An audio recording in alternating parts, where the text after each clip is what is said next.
सभी को नमस्कार। आप सभी को प्रणाम और आप सभी के आशीर्वाद से हम श्रीमद् भगवत गीता का आज 9वां अध्याय राज विद्या राज गुही योग शुरू करने जा रहे हैं। सर्वप्रथम हम परमात्मा को नमन करेंगे, सर्वव्यापी सर्वज्ञ परमात्मा। ओम श्री परमात्मने नमः। 9वें अध्याय का नाम है राज विद्या राज गुही योग।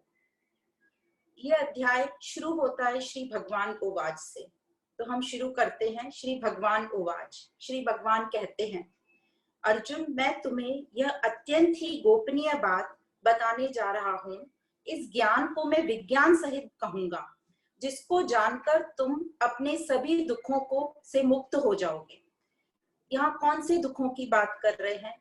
ये जो हमारी इच्छाएं हैं, वासनाएं हैं, जो पूरी नहीं होती। जब वो पूरी नहीं होती तो हम दुखी होते हैं, विक्षेपता आती है हमारे में, और यदि पूरी हो जाती है तो हमें और लालच आता है, हमारा मोह बढ़ता है। तो इस विज्ञान को मैं ऐसे कहूंगा, इतना डिटेल में कहूंगा कि तुम्हें इस ज्ञान का श्रवण के साथ साथ मनन चिंतन करके उसको तुम अपनी प्रैक्टिकल लाइफ में भी अप्लाई कर सकते हो। तो यहाँ जैसे कि बोला क्या है कि हम श्रवण करते हैं ज्ञान का, उसके बाद हमें उसका मनन चिंतन करना है और उसके बाद उसको अपनी लाइफ में अप्लाई करना है, निध्यासन। पर यहाँ श्री भगवान कह रहे हैं कि अर्जुन, मैं इस ज्ञान को तुम्हें इस तरीके से विस्तार पूर्वक कहूंगा, विज्ञान सहित। मतलब विज्ञान मतलब कि जब हमने उसको अपनी प्रैक्टिकल लाइफ में अप्लाई कर लिया और उसका रिजल्ट हमें उसका अनुभव हो रहा है। तो यहाँ कहने का तात्पर्य यह, मैं इतने डिटेल में बताऊंगा कि तुम सुनते सुनते ही उसको अपने अंदर धारण कर लोगे। अब यही ज्ञान 7वें अध्याय में हमने पढ़ा था, जिसका टॉपिक था ज्ञान विज्ञान योग। तो वहां पर हमें काफी भगवान ने बताया कि किस प्रकार इस ज्ञान को हमें अपनी प्रैक्टिकल लाइफ में अप्लाई करना है, कर्म योग के द्वारा, ज्ञान योग के द्वारा, भक्ति योग के द्वारा और अभ्यास योग, ध्यान योग के द्वारा। फिर ये यहाँ पर वापस बात कैसे शुरू हुई? हुआ ये कि जब 7वें अध्याय में श्री भगवान ने अंत में कहा था कि ये 3 शब्द आदिभूत, आदिदेव और आदि यज्ञ तुम जान लो तो तुम्हें ठीक तरीके से समझ में आएगा। तो 8वें अध्याय के शुरुआत में अर्जुन ने कुछ 3 ये क्वेश्चन पूछे और अध्यात्म, ब्रह्म क्या है, कर्म क्या है, ये सब पूछा। तो उन सब के उत्तर दिए गए 8वें अध्याय में, जो कि अक्षर ब्रह्म योग कहा गया। और साथ ही अर्जुन ने वहां पर एक और प्रश्न पूछा था कि ये मृत्यु के बाद क्या होता है और मृत्यु के वक्त कैसे ध्यान योग किया जाता है। तो वहां पर श्री भगवान ने बताया कि अंतमति सो गति, जो हम सब जानते हैं। पर ये अंतमति कैसे हम करेंगे डिसाइड, क्योंकि अंत समय में तो कुछ भी समझना, बोलना या जो भी बाहर वाले बोलते हैं, मेरी क्या स्थिति वैसी रहेगी सुनने की, समझने की। तो इस प्रकार हमें एक्सप्लेन किया गया कि जो भी तुम्हें चाहिए, अंत तुम्हारा कैसा होना चाहिए, उसकी प्रैक्टिस हमको आज से ही करनी पड़ेगी।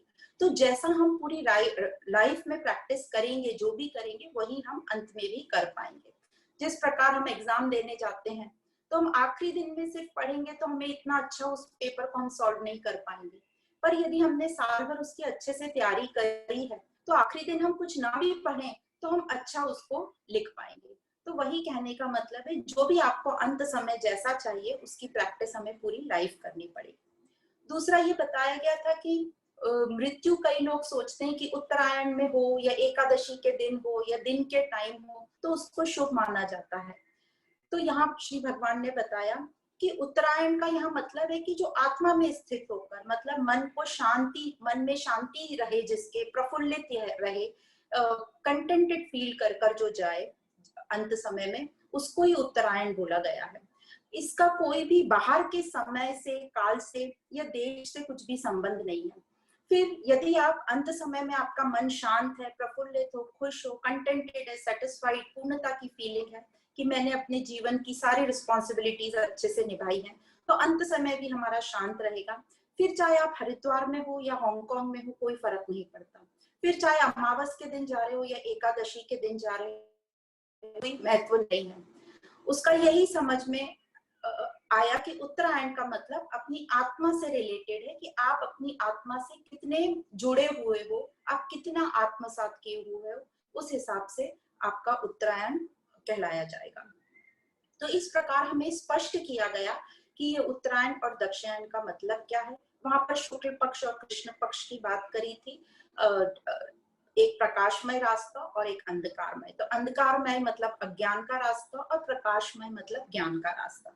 तो इस प्रकार हमने 7वें और 8वें अध्याय में पढ़ा।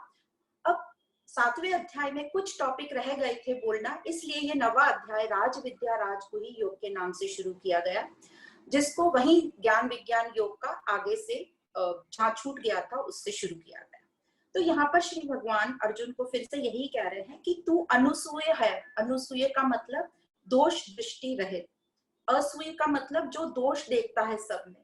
तो यहाँ पर अर्जुन को दोष दृष्टि रहित संबोधित करने का मतलब ये है कि यह ज्ञान उसी को समझ में आएगा या वही इसको रिसीव कर पाएगा जिसकी दृष्टि में दोष नहीं हो। जैसे हम लोग दूसरों में दोष निकालते रहते हैं, तो जब हम किसी चीज में दोष निकालते रहेंगे तो वो चीज हमको अच्छे से समझ में भी नहीं आएगी और जो कह रहा है उसको भी वो मजा नहीं आएगा। तो वो अर्जुन से बोल रहे हैं कि तुझ में दोष दृष्टि रहित है तू, इसलिए मैं तुझे इस ज्ञान को पूरा विज्ञान सहित समझाने जा रहा हूँ, जिसको जानकर तुझे और कुछ जानने की जरूरत नहीं होगी। तो इस ज्ञान को यहाँ राजगुही योग बोला गया है।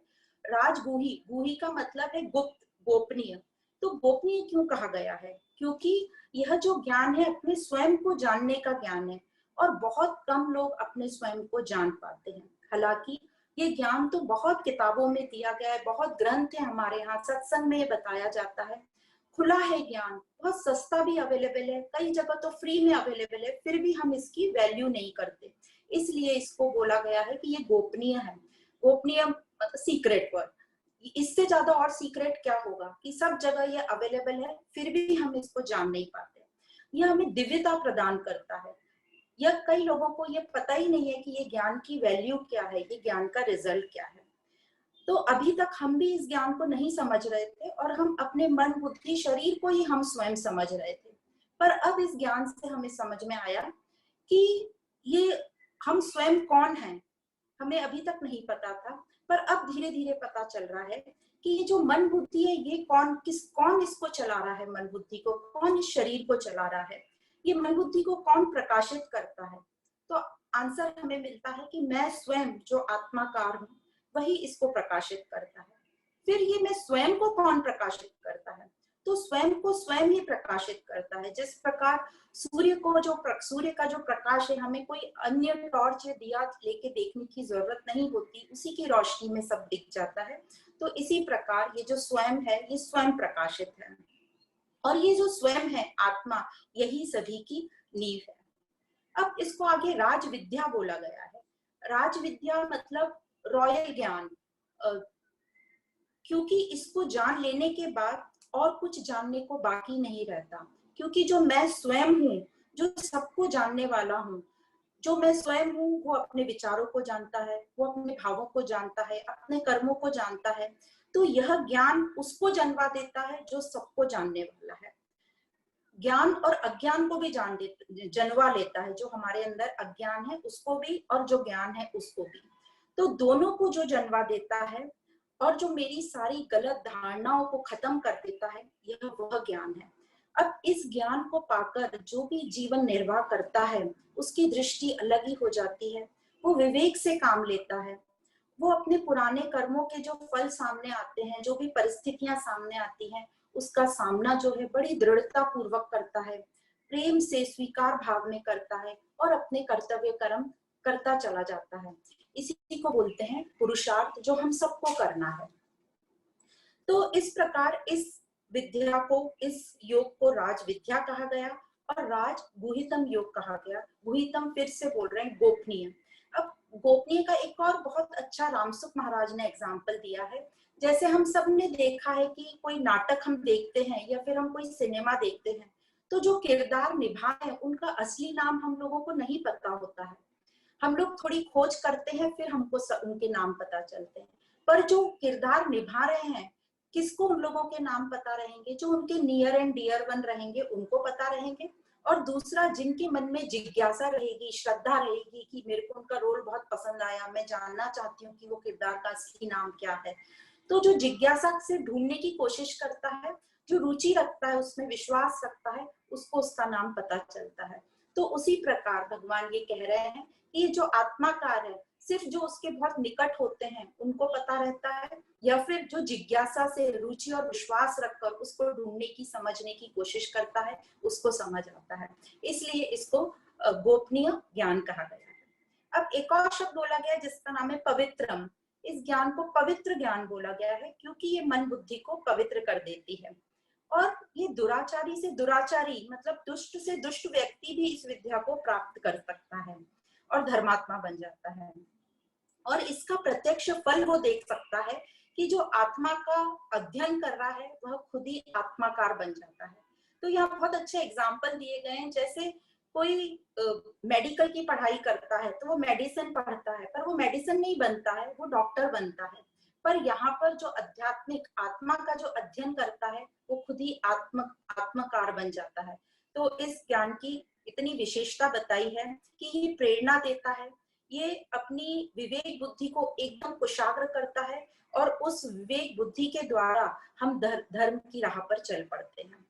फिर इस ज्ञान को उत्तम ज्ञान कहा गया है। उत्तम मतलब ये सर्वश्रेष्ठ ज्ञान है। यह विद्या जो है हमें परम आनंद देती है, क्योंकि आत्मा ही वास्तविक तो हमारा जो आनंद स्वरूप है और वही धर्म स्वरूप है, चेतन तत्व है, वही आनंद स्वरूप है। तो इस विद्या से हम आत्माकार बन जाते हैं। फिर इस ज्ञान को अव्यय कहा है। अव्यय मतलब अविनाशी है, शाश्वत है। जिस तरीके से समय तो बदलता रहता है, समय परिवर्तन होता रहता है, पर ये जो ज्ञान है ये पहले भी यही ज्ञान था, आज भी ये एप्लीकेबल है और आगे फ्यूचर में भी ये एप्लीकेबल होगा। जब तक ये जीवन रहेगा तब तक ये ज्ञान एप्लीकेबल रहेगा।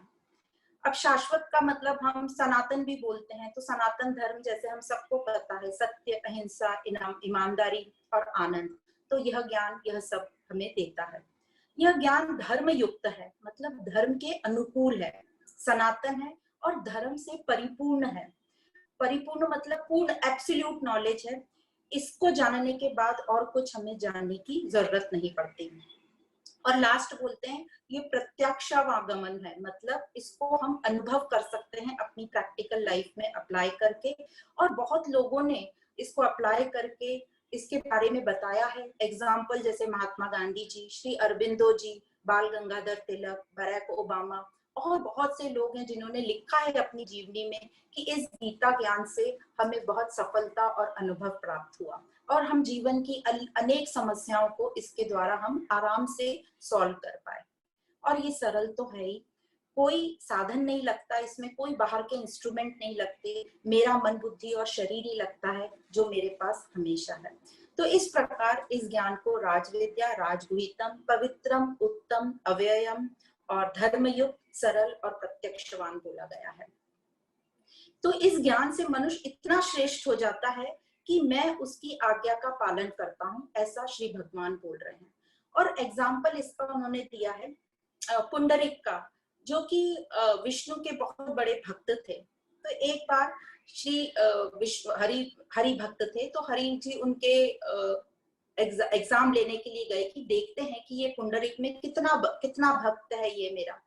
तो जब वो उसके द्वार पर गए तो देखा, उन्होंने दरवाजा खटखटाया और बोला कि पुंडरीक मैं आया हूँ, मैं हरि हूँ। तो उसने बोला कि कौन हरि? अभी मैं अपने माता पिता की सेवा कर रहा हूँ। और उनके सामने एक ईंट फेंक दी, अब तुम जब तक इस पर बैठो और इंतजार करो जब तक मेरा कर्तव्य पूरा नहीं हो जाता। तो उसका जो माँ बाप के प्रति जो वो सेवा कर रहा था, उसका कर्तव्य देखकर श्री हरि बहुत ही प्रसन्न हुए। और वहीं हम देखते हैं जो विठोबा का मंदिर है। तो इस प्रकार श्रद्धा, विश्वास और रुचि किस है, यह जो ज्ञान है हम सबको उन्नति की मार्ग पर ले जाएगा। अब आगे जो इस अध्याय में कहा गया है वह ये कहा है कि यह सब संसार मेरे में है। श्री भगवान बोल रहे हैं यह सब संसार मेरे में है। सब संसार से मतलब है परा, अपरा, उत्पत्ति, स्थिति और प्रलय, ये सब मेरे में है, परंतु मैं उनमें स्थित नहीं हूँ। तो इसका क्या मतलब है कि यह सब संसार मेरे में है, पहले हम ये समझेंगे। तो उन्होंने एग्जाम्पल देके इस तरीके से समझाया है, जैसे समंदर में लहर है, समंदर है तभी लहर है। जैसे मट्टी है तो मटका है, मूर्ति है और मट्टी के सब सामान है। स्वर्ण है तो आभूषण है। तो इस प्रकार वह बता रहे हैं कि मेरे होनेपन से ही सबका होनापन है, मैं हूं तो सपना आएगा, रस्सी होगी तभी सर्प दिखेगा, तो ये संसार तभी होगा जब मैं हूँगा। तो ये इस प्रकार बता रहे हैं कि ये सब संसार मेरे में है। अब दूसरा सेंटेंस, परंतु मैं इसमें स्थित नहीं हूँ। परंतु मैं उसमें स्थित नहीं हूँ इस प्रकार समझाया गया है, जिस प्रकार लहर के बनने और मिटने से समंदर को कोई फर्क नहीं पड़ता, मटके के बनने मिटने या दूसरे शेप लेने से माटी को कोई फर्क नहीं पड़ता, उसी प्रकार आभूषण चाहे उसका कुछ भी बनाए उससे स्वर्ण को कोई फर्क नहीं पड़ता, सपना आने से मैं नहीं बदलता और सर्प दिखने से रस्सी नहीं बदलती। तो उसी प्रकार इस सेंटेंस को सिद्ध किया है कि मैं उनमें स्थित नहीं हूं, वह मुझ में स्थित है। अब दूसरे श्लोक में कहा है मैं उनमें स्थित नहीं हूं, यह तो हमें समझा, पर ना ही वे मेरे में स्थित हैं। तो ये जो सेंटेंस है श्लोक का थोड़ा सा हमें कॉन्ट्राडिक्टरी लगता है फर्स्ट श्लोक से। तो इसका मतलब इस तरीके से समझाया है कि यह सब जो हमें दिखाई दे रहा है वह माया रूपी है। वह क्यों हमें दिखाई दे रहा है ऐसा? क्योंकि हमें अभी अज्ञान है। तो अज्ञान के कारण, इग्नोरेंस के कारण, क्योंकि हम अभी ब्रह्म को ठीक तरीके से नहीं समझ पा रहे हैं, इसलिए हमें जो भी दिख रहा है वह माया रूपी है। असल में तो सभी ब्रह्म है, सिर्फ ब्रह्म ही सत्य है और जगत मिथ्या, जैसा आदि शंकराचार्य जी कहते हैं। पर ये जो पूरी माया जो हमें अज्ञानवश दिख रही है, इन सबको जो सपोर्ट कर रहा है, इन सब का जो कारण है वह ब्रह्म ही है। पर फिर इस माया को हम कैसे पार लगाएं, कैसे हम निकलें इस माया से? तो हमें एक सिंपल सा एग्जाम्पल दिया है। जैसे जब हम सोते हैं और एक सपना देखते हैं, सपने में हमें कोई कुछ भी बोले कि ये सपना गलत है, हम खुद भी समझे कि सपना नहीं गलत है, ऐसा कुछ नहीं हो रहा, पर हम नहीं मानते उसमें। पर ये सपना हमें कब लगता गलत? जब हमारी जाग खुलती है, जब हमको जागरूकता आती है, तब ये हमें समझ में आता है कि वो सपना है। तो इसी प्रकार हमें ये कब समझेगा कि ये सब माया है? जब हमें ज्ञान से जागरूकता आएगी। तो हमको क्या करना है इससे? इसको और अच्छे से सिंपल वे में समझाया जाए तो कुछ इस तरीके से समझा सकते हैं। जैसे समुद्र में जो लहर उठ रही है, लहर को अहंकार आ गया, उसको लगने लगा कि मैं ही मेरे से ही समंदर की शोभा है और मैं समंदर से अलग हूँ। जब लहर को ये लगने लगे कि मैं समंदर से अलग हूँ, तो उसके मन में जितनी देर उसकी स्थिति रहेगी उतनी देर वो थोड़ी विक्षेप में रहेगी, उसमें द्वेष आएगा, जेलेसी आएगी, उसको दुख होता रहेगा कि क्योंकि उसका कंपटीशन रहेगा दूसरों से, तो उसको दुख होता रहेगा। पर यही यदि समंदर की लहर ये समझ ले कि मैं जो हूँ मैं जल से ही पैदा हुई हूँ, जल में ही मैं उछल कूद रही हूँ और मैं जल में ही समाप्त होने वाली हूँ, यदि वो यह समझ ले, इतना इसका जो बेस है वो ये समझ ले, तो उसको ये दुख नहीं होगा और वो आनंद में जो भी उसकी स्थिति है उसको एंजॉय करेगी। तो ठीक इसी प्रकार हमारे साथ होता है। हम अज्ञानवश हमारे में अहंकार आ जाता है, मोह आ जाता है, कामनाएं आ जाती हैं और हम अपने आप को परमात्मा से अलग मानने लगते हैं। पर अब हमें तत्व ज्ञान से जो हमारा ये अज्ञान है ये मिट जाता है और हमें समझ में आता है कि परमात्मा में ही संसार है और संसार में ही परमात्मा है। तो इसी को बोलते हैं वासुदेव सर्वम। इसलिए हम हमारे अंदर ये क्वालिटी है भी, हम सबको कहीं ना कहीं मालूम है कि हर चीज में भगवान है। कैसे? कोई भी चीज नीचे गिर जाती है तो हम तुरंत उसको उठा के अपने माथे से लगा लेते हैं। इसका मतलब हम समझते हैं कि इन सब चीज में कहीं ना कहीं कोई ऐसी दिव्य चीज है जिसको मुझे माथे से लगाना है। तो उसी को कहा जाता है वासुदेव सर्वम। पर फिर ये ब्रह्म का क्या रोल है? वह कुछ नहीं कर रहा है, उसका रोल क्या है? तो उसका रोल यही है, ब्रह्म भगवान कहते हैं कि मैं जो हूँ मेरी सिर्फ मौजूदगी में सब हो रहा है और ये जो ब्रह्म है ये कुछ भी नहीं करता, ये निष्क्रिय है, अकर्ता है। जैसे इलेक्ट्रिक करंट है जो कुछ भी नहीं कर रहा है, पर सब जो बल्ब है, लाइट है और अलग अलग गैजेट्स हैं वो प्रकाशित हो रहे हैं। जैसे पेट्रोल है, उसको कुछ लेना देना नहीं है कि कौन सी कार है, कहाँ जाने वाली है, क्या होने वाला है, बस वो वहां पर उसकी मौजूदगी में सब हो रहा है। तो इसके लिए उन्होंने बहुत अच्छा नाम दे दिया कि जैसे एक सुपरवाइजर होता है, तो कोई भी फैक्ट्री में, ऑर्गेनाइजेशन में आप देखते हैं कि एक सुपरवाइजर होता है जो सिर्फ देख रेख करता है और कुछ नहीं करता, बस उसकी मौजूदगी में सब कुछ होता रहता है। तो ये जो सुपरवाइजर है, अब ये इतनी बड़ी अनंत सृष्टि है, तो इसका सुपरवाइजर भी सुप्रीम पावर होगा और वही है परमात्मा। अब जो पूरी सृष्टि इतनी सुनियोजित तरीके से चल रही है, तो जो इतनी बड़ी सृष्टि है वो बिना सिद्धांतों के तो चल ही नहीं सकती। इसका मतलब इसके सिद्धांत भी बहुत ही सुनियोजित हैं, इसलिए ये सृष्टि भी बहुत ही सुनियोजित तरीके से चल रही है। पूरी प्रकृति हम देखते हैं, सूरज, चांद, वर्षा, धूप सब अपने अपने नियम से आते हैं और जाते हैं। तो इस प्रकार जो ये ईश्वर है ये अनंत आनंद है। अब ईश्वर अनंत आनंद है, तो ये जीवात्मा क्या है? जीवात्मा भी तो बोल रहे हैं अनंत आनंद है। फिर ये जीवात्मा और ये जो परमात्मा है, ईश्वर है, इसमें क्या फर्क है? तो कहा जाता है, एक देखो सिंपल सा एक डायग्राम है, इससे हम बताने की कोशिश करते हैं कि ये जो परमात्मा है, ईश्वर है, ये अनंत आनंद है और जीवात्मा भी अनंत आनंद है। परमात्मा है और जो जीवात्मा है ये दोनों सेम होना चाहिए, पर हमको सेम फील नहीं हो रहा है। हमको तो बहुत दुख लग रहा है, छोटी छोटी चीजों में हम डिस्टर्ब हो रहे हैं। तो उसका कारण क्या है? तो उसका कारण यह है कि जो परमात्मा है इसके साथ माया है। परमात्मा में क्षमता है कि जो चीज रियल नहीं है उसको भी रियल दिखाना, वो माया है, वो परमात्मा की क्षमता है। पर वो हमें कब दिखेगी? जब हमारे में अज्ञान होता है, तब वो हमें माया दिखती है। तो इसका रास्ता क्या है? इस माया से हम कैसे पीछा छुड़ाएं? तो इसका एक ही रास्ता है कि ये जो अज्ञान है, अज्ञान जो है, ये ज्ञान जो हमें मिल रहा है, राज विद्या योग तत्व ज्ञान, इससे हम माया को खत्म कर सकते हैं। और वो कैसे होगी? जब हमारा अज्ञान खत्म होगा। जब हमारा अज्ञान खत्म होगा तो हमारे में जागरूकता आएगी, अवेयरनेस आएगी, अलर्टनेस आएगी और हम उस माया का अतिक्रमण कर पाएंगे। तो फिर रिजल्ट क्या होगा फाइनली? तो फाइनली हम देख पाएंगे कि जो ईश्वर है वही जीवात्मा है और वही अनंत आनंद है। तो इस प्रकार हम इस बात को समझ सकते हैं कि ये जो ईश्वर है इसके साथ जो माया है उसका हम अतिक्रमण कैसे कर सकते हैं, और वो है ये तत्व ज्ञान से। तो हमारा उद्देश्य क्या होना चाहिए? क्योंकि मैं और ईश्वर सेम है, हमारा स्वरूप सेम है, तो उसको जानने का भी हमें पूरा हक है। हमारा जन्म सिद्ध अधिकार है उसको जानने का और उससे एकाकार करने का। तो हमारा उद्देश्य होना चाहिए इस तत्व ज्ञान से उस ईश्वर को जानना। अब क्योंकि जो हमारा स्वभाव है हम वैसा ही करते हैं, इसी प्रकार हमारा खिंचाव इस परमात्मा की तरफ होता है।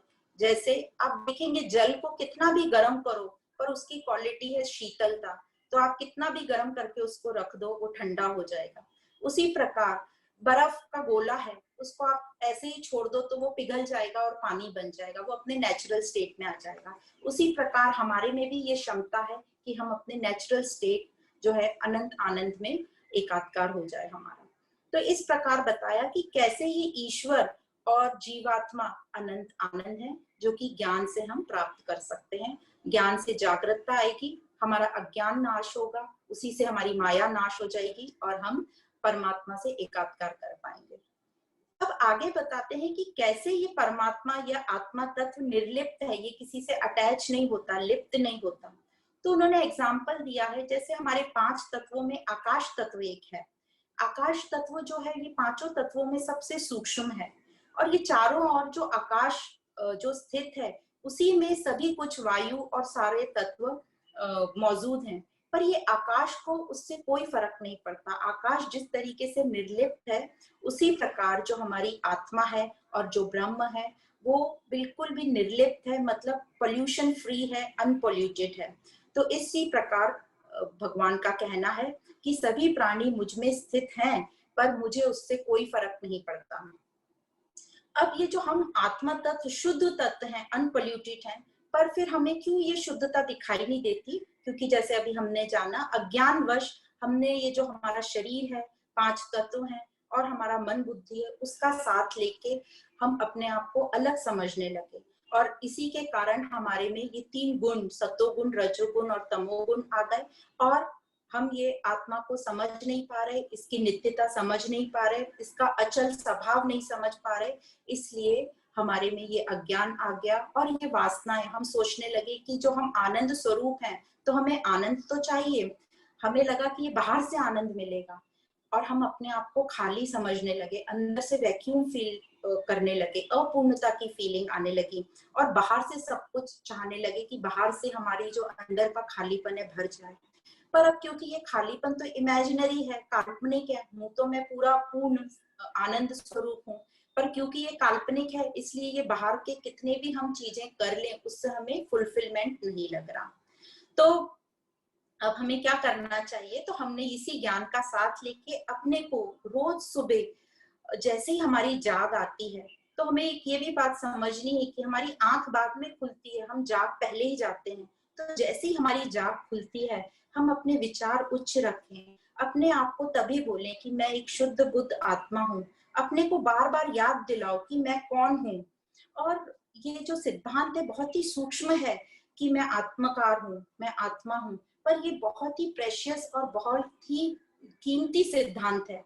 तो हर काल में जो ये आत्मा साक्षी हूँ, मैं वह हूँ, मैं शुद्ध हूँ, मैं बुद्ध हूँ, मैं ये 5 तत्वों का पुतला नहीं हूँ, मैं इससे कहीं उच्च हूँ। ये जब हम बोलते रहेंगे, बार बार अपने को याद दिलाते रहेंगे, तो हम आत्मा के भले ही आसपास भी नहीं हो, हमें बहुत ही आनंद और शांति की प्राप्ति होगी और धीरे धीरे ये कहीं ना कहीं हमारा स्वभाव बन जाएगा। तो इस प्रकार बताया गया कि किस प्रकार जो है ये आकाश की तरह परमात्मा भी निर्लिप्त है और मैं आत्मा भी निर्लिप्त हूँ। अब आगे परमात्मा बोलते हैं कि मुझ में स्थित रहते हुए भी सभी की स्थिति, उत्पत्ति, स्थिति और प्रलय होता है और ये क्रम चलता रहता है। और ये प्रकृति में तीनों गुण, तीनों जो बातें हैं, उत्पत्ति, स्थिति और प्रलय, कंटिन्यूस चलता रहता है। तो यहाँ पर थोड़ा सा हमें वेदों का डिस्क्रिप्शन दिया है कि किस प्रकार जो वेदों में ब्रह्मा जी का एक दिन और एक रात होती है।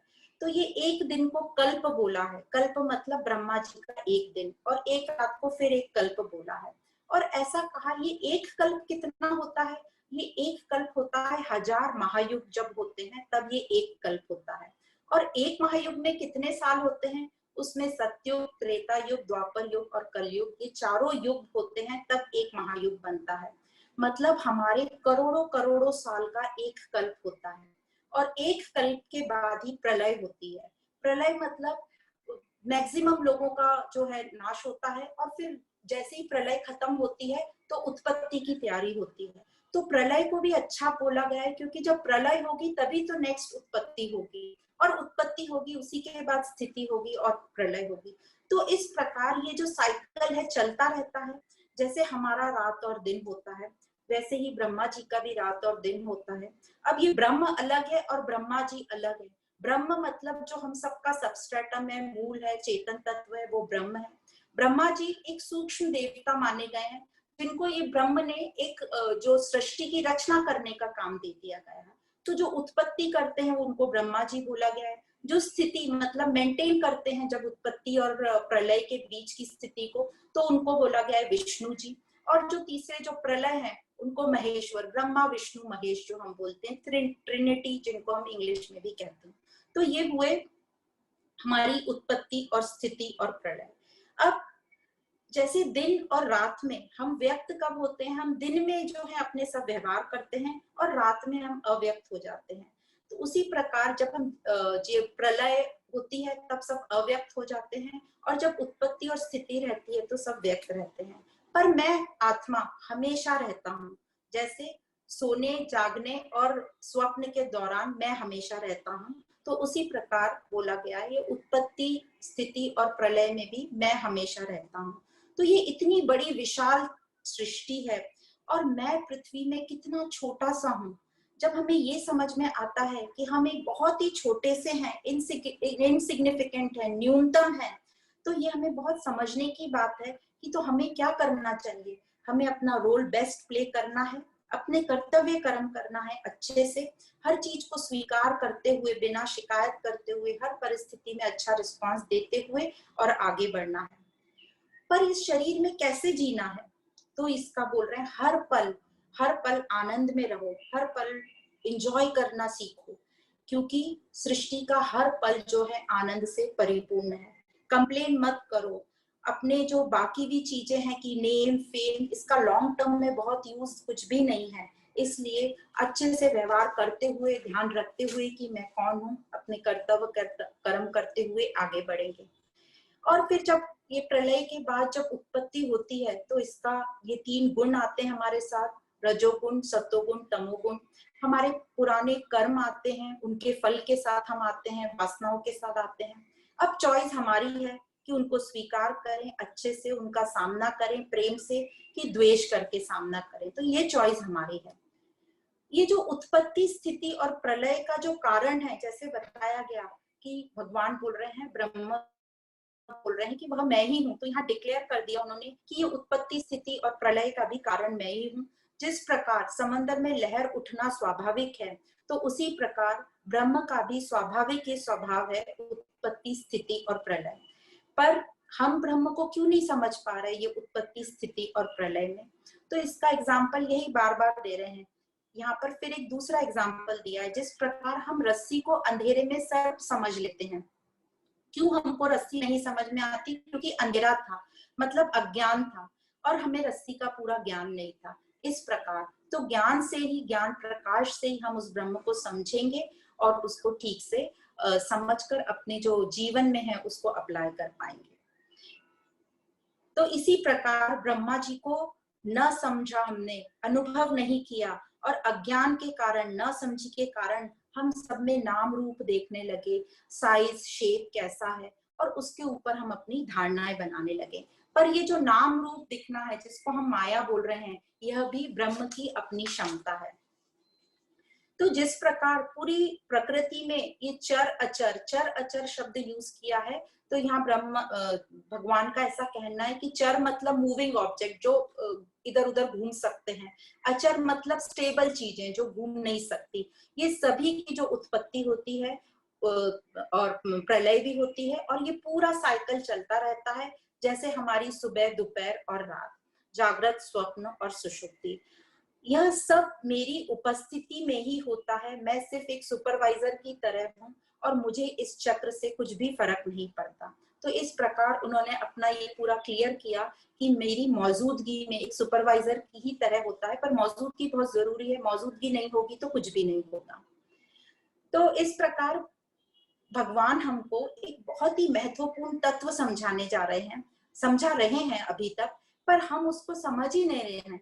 जैसे वह हमें आत्म तत्व समझाने जा रहे हैं, निरंतरता समझाने की कोशिश कर रहे हैं, पर हम कुछ और ही समझ रहे हैं। ऐसा समझ लो जैसे वो बोल रहे हैं कि मैं तुम्हें एक ही कीमत में हीरे मोती भी दे रहा हूँ और उसी में ककड़ी टमाटर भी दे रहा हूँ। पर हमारी जो चॉइस है वो क्या हो रही है, हम छोटी छोटी चीजों में पड़े हैं, ककड़ी टमाटर लेने में ही पड़े हैं, हमें उसी कीमत में हीरे मोती मिल रहे हैं, पर हम उनको लेने को तैयार नहीं, क्योंकि उसकी हमें अभी कीमत नहीं पता। फिर भी जो हमारा अज्ञान है उसको खत्म करने के लिए बार बार भगवान कोशिश कर रहे हैं, पर हमारी जो नजर है वो अभी तक पारखी नजर नहीं बनी है।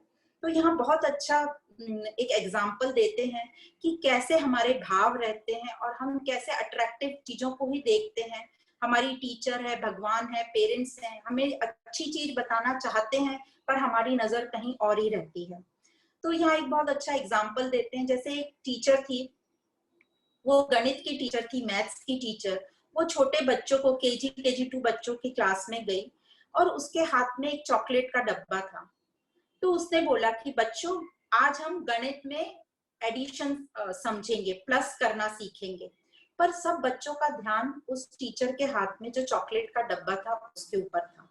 फिर टीचर बोली कि बच्चों चलो, मैं बताती हूँ, और उसने अपने हाथ में एक चॉकलेट ली और बोला बच्चों बोलो 1 चॉकलेट। तो अब ध्यान रखना, टीचर कैसे बोलती है और बच्चे कैसे बोलते हैं। तो बच्चे बोले 1 चॉकलेट, मतलब उन्होंने नंबर धीरे बोला और चॉकलेट जोर से बोला। फिर टीचर ने बोला बच्चों बोलो 2 चॉकलेट, और बच्चे बोले 2 चॉकलेट। फिर टीचर ने बोला अच्छा बच्चों बताओ कि मैं तुम्हें 2 चॉकलेट देती हूँ और तुम्हारी मम्मी ने 2 चॉकलेट दी है, तो आपके पास कुल टोटल कितनी चॉकलेट हुई? तो बच्चे बोले टीचर 5 चॉकलेट। तो टीचर ने फिर से बोला कि मैंने 2 दी है, मम्मी ने 2 दी है, तो कितनी होगी? तो बच्चा बोलता है टीचर 5 चॉकलेट। कहने का मतलब ये कि हम जो बाहर भगवान हमें बताना चाह रहा है उस पर हमारी नजर नहीं है, हमारी नजर है जो हमें अट्रैक्टिव चीजें दिख रही हैं, जो मटेरियलिस्टिक चीजें हैं उस पर। दूसरा, हमने अंदर भी अपने अंदर इतना संग्रह करके रखा है कि हमें बाहर से क्या मिल रहा है हमें समझ में ही नहीं आ रहा है। तो इस प्रकार इस एग्जाम्पल से ये बताया जा रहा है कि जो हम जो पढ़ाई कर रहे हैं उस पर हमारा फोकस हो, उस पर हमारी एकाग्रचित्ता हो और हम अपना उद्देश्य ऊंचा रखें। तो इस प्रकार जिस प्रकार गांधी जी ने भी अपना लक्ष्य ऊंचा रखा, तो उनको अपने जो भी उन्होंने निर्णय लिए, जो भी उन्होंने मिशन कायम किया, उसमें उनको उन्नति मिली। पर हम क्यों नहीं कर पा रहे हैं?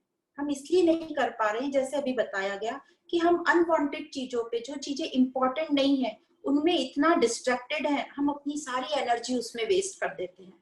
चाहिए हमको परमानेंट हैप्पीनेस, पर हम उनको कहाँ से पाने की कोशिश कर रहे हैं? जो टेम्पररी चीजें हैं, जिनका परिवर्तनशील, जो चेंज हो जाती हैं, जो खत्म हो जाती हैं, उनसे हम परमानेंट खुशी लेना चाह रहे हैं।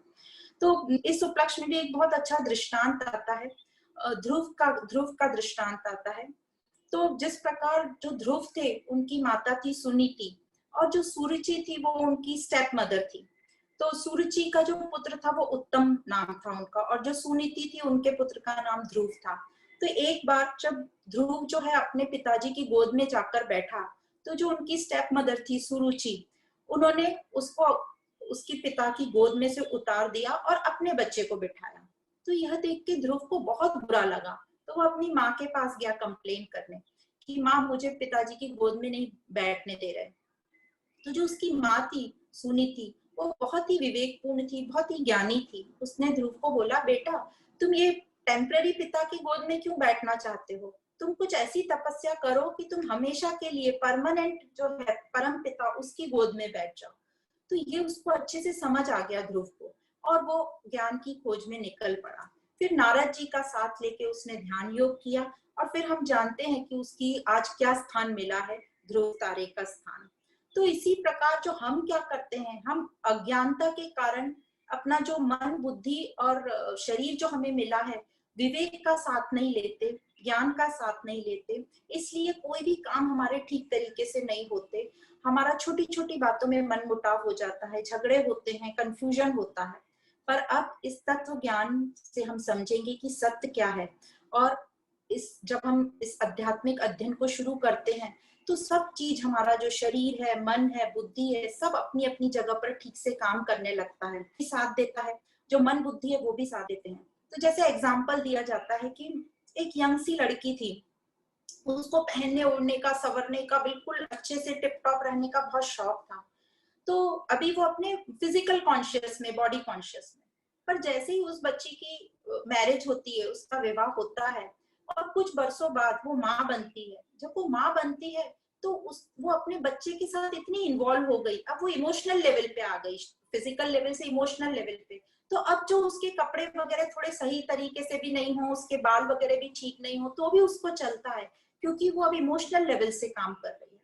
अब यही मदर जब और कुछ साल बीत जाते हैं और वो अपने प्रोफेशन में बहुत अच्छा काम करने लगती है, रिसर्च के लिए बाहर जाती है, बड़े बड़े रिसर्च करती है, तो उसको छोटी मोटी चीजों से भी कुछ फर्क नहीं पड़ता कि कपड़े प्रेस हैं कि नहीं, खाना क्या बना है, क्योंकि वो अब ऊंचे गोल से, ऊंचे लक्ष्य से जुड़ गई। तो इस प्रकार हमने देखा कि जब हम शरीर से इमोशनल की तरफ जाते हैं, तो हमें ये जो फिजिकल अपीयरेंस छूट जाती है। जब इमोशनल से हम और ऊपर उठते हैं, बुद्धि के लेवल पे, इंटेलेक्ट के लेवल पे, तो हम इमोशनल भी, हमारी चीजें, एक एक चीज हमारी छूटती जाती है जब हमारा लक्ष्य ऊपर आगे बढ़ता जाता है। उसी प्रकार हम देखते हैं, कोई बच्चों के यदि कुछ दिन में एग्जाम है और आप उनको उनके फेवरेट रेस्टोरेंट में ले जाने की भी बात करो, तो वो बच्चे बोलते नहीं नहीं, एग्जाम के बाद जाएंगे। मतलब उनका कोई लक्ष्य ऊंचा, इसलिए वो अपनी फेवरेट चीज को भी नकार रहे हैं। तो ये बताता है कि हमारा लक्ष्य ऊंचा होता है तो छोटी मोटी चीज की हम वैल्यू ही नहीं करते। तो उसी प्रकार ये जो आध्यात्मिक ज्ञान है, ये हमको प्रेरणा देता है, हम खुद अपनी प्रेरणा के स्रोत बन जाते हैं। अब यही ज्ञान हमें प्रेरणा का स्रोत बनाएगा, हमें आनंद दिलाएगा।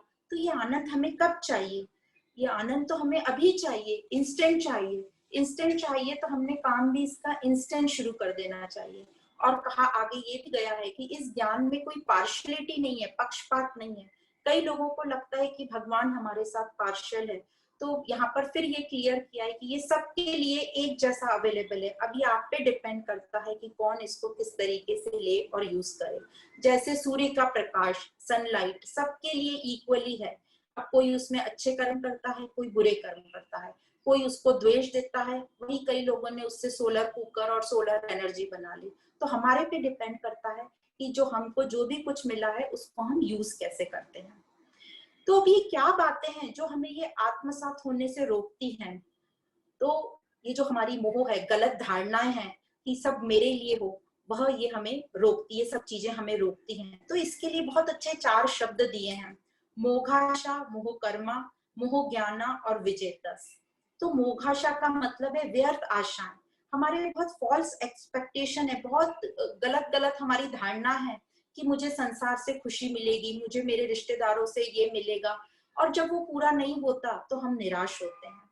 दूसरा, हमें ये बहुत आशा है कि सिर्फ मेरी उन्नति हो और कोई मुझसे ईर्ष्या ना करे, तो ये भी पॉसिबल नहीं है, ये भी बहुत गलत आशा है हमारी। दूसरा, मैं किसी के साथ एडजस्ट नहीं कर सकती पर सब मेरे साथ एडजस्ट करें, तो ये भी हमारी बहुत फॉल्स एक्सपेक्टेशन है जिसके कारण हमें निराशा मिलती है। फिर है मोह कर्मा। मोह कर्मा मतलब व्यर्थ कर्म, वेस्टफुल एक्टिविटी जो हम करते हैं, जो चेंज नहीं होने वाला हम उसको कोशिश करते हैं चेंज करने की, तो हमारी पूरी एनर्जी वेस्ट होती है। जैसे हम सिर्फ इधर उधर गप्पे मार रहे हैं, फालतू बात कर रहे हैं जिसका कोई अर्थ नहीं, फालतू इंफॉर्मेशन निकालना चाह रहे हैं जिसकी कोई हमें जरूरत नहीं है, तो ये हुई मोह कर्मा। फिर हुआ मोह ज्ञाना। मोह ज्ञाना मतलब व्यर्थ ज्ञान, अननेसेसरी की इंफॉर्मेशन, हम किसके घर में क्या चल रहा है, एक ही बात को हम ज्यादा बहुत बार रिपीट करते हैं। तो ये तत्व ज्ञान से हमें समझ में आता है कि हम कितने अपनी एनर्जी और टाइम दोनों वेस्ट कर रहे हैं। इसका सबसे अच्छा तरीका है कि हम अपनी रिकॉर्डिंग दिन भर करें तो हमें समझ में आता है कि हम कितना वेस्ट बोलते हैं और कितना हम रिपीट करते हैं एक ही बात को। और चौथा है विजेतस। विजेतस मतलब हमारे गलत विचार, रॉन्ग थिंकिंग। इस गलत विचार के कारण हम छोटे छोटे सिंपल डिसीजन ठीक तरीके से नहीं ले सकते। हम छोटी चीजों की कितनी क्वालिटी देखते हैं, कपड़ों की क्वालिटी देखते हैं, बर्तनों की क्वालिटी देखते हैं, पर विचार हमारे कैसे भी आए हम आने देते हैं। तो अब हमने विचारों की क्वालिटी पे ध्यान रखना है। इसी प्रकार हम कपड़ों की फिटिंग देखते हैं, हर चीज की फिटिंग देखते हैं, पर मन की हमारी फिटिंग नहीं हो रही है, वो हमें चल रहा है कि मन कैसा भी हमारा ढीला ढाला बेरूप है वो हमें चल रहा है। तो अब हमें अपने मन पर काम करना है, अपने मन को शांत करना है इस ज्ञान से। हम अपने घर में एकदम साफ सफाई रखते हैं पर मन में हमारे सब कचरा जा रहा है, वो हमें चलता है। तो अब हमें अपने मन की सफाई करनी है। तो बोलते हैं ये जो अध्यात्म है, खासकर ये जो गीता ज्ञान है, ये माँ का रूप है हमारे लिए। तो एक सुंदर सा दृष्टांत दिया है कि कैसे ये भगवत गीता ये माँ का रूप है, उसको पता है अपने बच्चों को क्या क्या चाहिए। जैसे एक छोटा सा बच्चा है 3-4 साल का, उसकी जो मदर है वो जॉब करती है। अब वो बच्चा अपने दादा दादी के पास रहता है, और भी लोग हैं उसको संभालने के लिए, उसके नाना नानी चाचा चाची। अब एक दिन ये बच्चा बहुत ही बिखर जाता है, सुबह से रोना शुरू करता है, हर चीज मांग रहा है, हर खिलौने की तरफ अपनी उंगली कर रहा है, दादा दादी सब उसको दे रहे हैं, पूरा घर लगा हुआ है उसको संभालने में, पर वो चुप ही नहीं हो रहा। एक खिलौना लेता है, फिर दूसरे को मांगता है, फिर तीसरी डिमांड करता है। करते करते शाम हो जाती है, पर शाम होते ही उसकी माँ घर पे आती है। सब लोग माँ से बोलती हैं कि अरे आज तो इस बच्चे ने बिल्कुल धूम मचा दी घर में, इतना रो रहा है, चुप ही नहीं हो रहा। तो माँ कहती है ठहरो ठहरो, मुझे पता है इसको क्या देना। वो माँ जल्दी से किचन में जाती है, उसके लिए कुछ अच्छी सी खिचड़ी बनाती है और वो लाती है बच्चे के लिए। तो वो बच्चा तो खिचड़ी को मना कर देता है और वो ऐसे उंगली दिखाता है जहां एक हाथी रखा था खिलौना। तो उसकी माँ वो खिलौना भी लेती है, उसके एक हाथ में खिलौना हाथी देती है और उसको फिर खिचड़ी खिलाती है। तो जो माँ होती है उसको पता है कि संसारिक चीजें भी चाहिए और स्पिरिचुअलिटी भी चाहिए। तो ये जो गीता है ये हमको लौकिक चीजें भी दिलवाती है और हमें आध्यात्मिक चीजें ही भी दिलाती है। तो कई लोगों का जो सोच है कि ये भगवत गीता या आध्यात्मिक जो पढ़ाई है ये हमें इंजॉय नहीं करने देती, प्रकृति के सुख नहीं लेने देती। तो ऐसा कहीं नहीं कहा है कि इंजॉय मत करो, सुख मत लो। सब सुख लेना है। खुद भगवान अर्जुन को बोलते हैं 11वें अध्याय में कि जाओ युद्ध करो, राज्य जीतो और सुख लो उस राज्य का। तो हमें कैसे मना कर सकते हैं? हाँ, पर एक बात जरूर और बोली है कि सुख लो, सब चीज को एंजॉय करो, पर आसक्त मत हो, अटैच मत हो जाना, बैलेंस में रहना, संयम में रहना और शिकायत नहीं करना। इच्छा भी अच्छी है, बहुत अच्छी है इच्छाएं होना, पर इच्छा जब लालच में बदल जाए तो वो गलत हो जाता है। जैसे डिजायर जो है अच्छा है, पर डिजायर जब ग्रीड में बदल जाए तो वो गलत हो जाता है। और हमें पता चलता है कि अब ये हमारी इच्छा जो है लालच की तरफ जा रही है, वहां हमारा वेग इतना तेज रहता है, यदि ज्ञान हमारे साथ नहीं हो तो हम उस वेग में बह जाते हैं, उस स्पीड में बह जाते हैं। तो हमें प्रैक्टिस यही करनी है कि हमें इस स्पीड में नहीं बहना है। तो इच्छा भी होना जरूरी अच्छा है, जरूरी है, तभी तो हम कुछ कर्म करेंगे। पर इच्छा से मेरा मानसिक संतुलन नहीं बिगड़ना चाहिए। जो भी डिजायर है उसने मुझे मेंटली डिस्टर्ब नहीं करना चाहिए। यदि मुझे कोई चीज पसंद है, जैसे समझो हमको चॉकलेट खाना पसंद है या कुछ आइसक्रीम खाना पसंद है, तो दिन भर उस आइसक्रीम के बारे में सोचते सोचते हमने पूरा दिन निकाल दिया, और जो अपने महत्वपूर्ण कार्य करने थे उस पर ध्यान ही नहीं दिया या 50% अटेंडेंस दिया। तो उससे तो अच्छा है कि वो जल्दी से आइसक्रीम या तो खा लो या अपने आप को बोल दो कि शाम को खाएंगे और अपने काम पे ध्यान रखो। तो इंजॉय करें, कोई भी चीज गलत नहीं है, पर जो भी है ये चॉकलेट, चॉकलेट का मतलब हम सारे संसारिक सुख से बोल रहे हैं। संसारिक सुख में हमारे सारे मटेरियल चीजें भी आ जाती हैं और फिजिकल चीजें भी आ जाती हैं। तो ये सब अच्छे हैं पर टेम्पररी हैं, तो इनसे अटैच मत हो। इनका एंजॉयमेंट कुछ समय रहेगा, फिर खत्म हो जाएगा। तो इस प्रकार उससे तुम अटैच मत हो, क्योंकि वो फिर खत्म हो जाएगा तो हमें दुख लगेगा। तो इसलिए बार बार ये गीता में यही बोल रहे हैं कि जो हम बोलते हैं बार बार की मटेरियल चीज में खुशी मिलती है, खुशी लो, एंजॉय करो, अटैच मत हो उससे, और खत्म हो जाए तो दुख मत मनाओ। तो ये हर चीज जो है टेम्पररी है।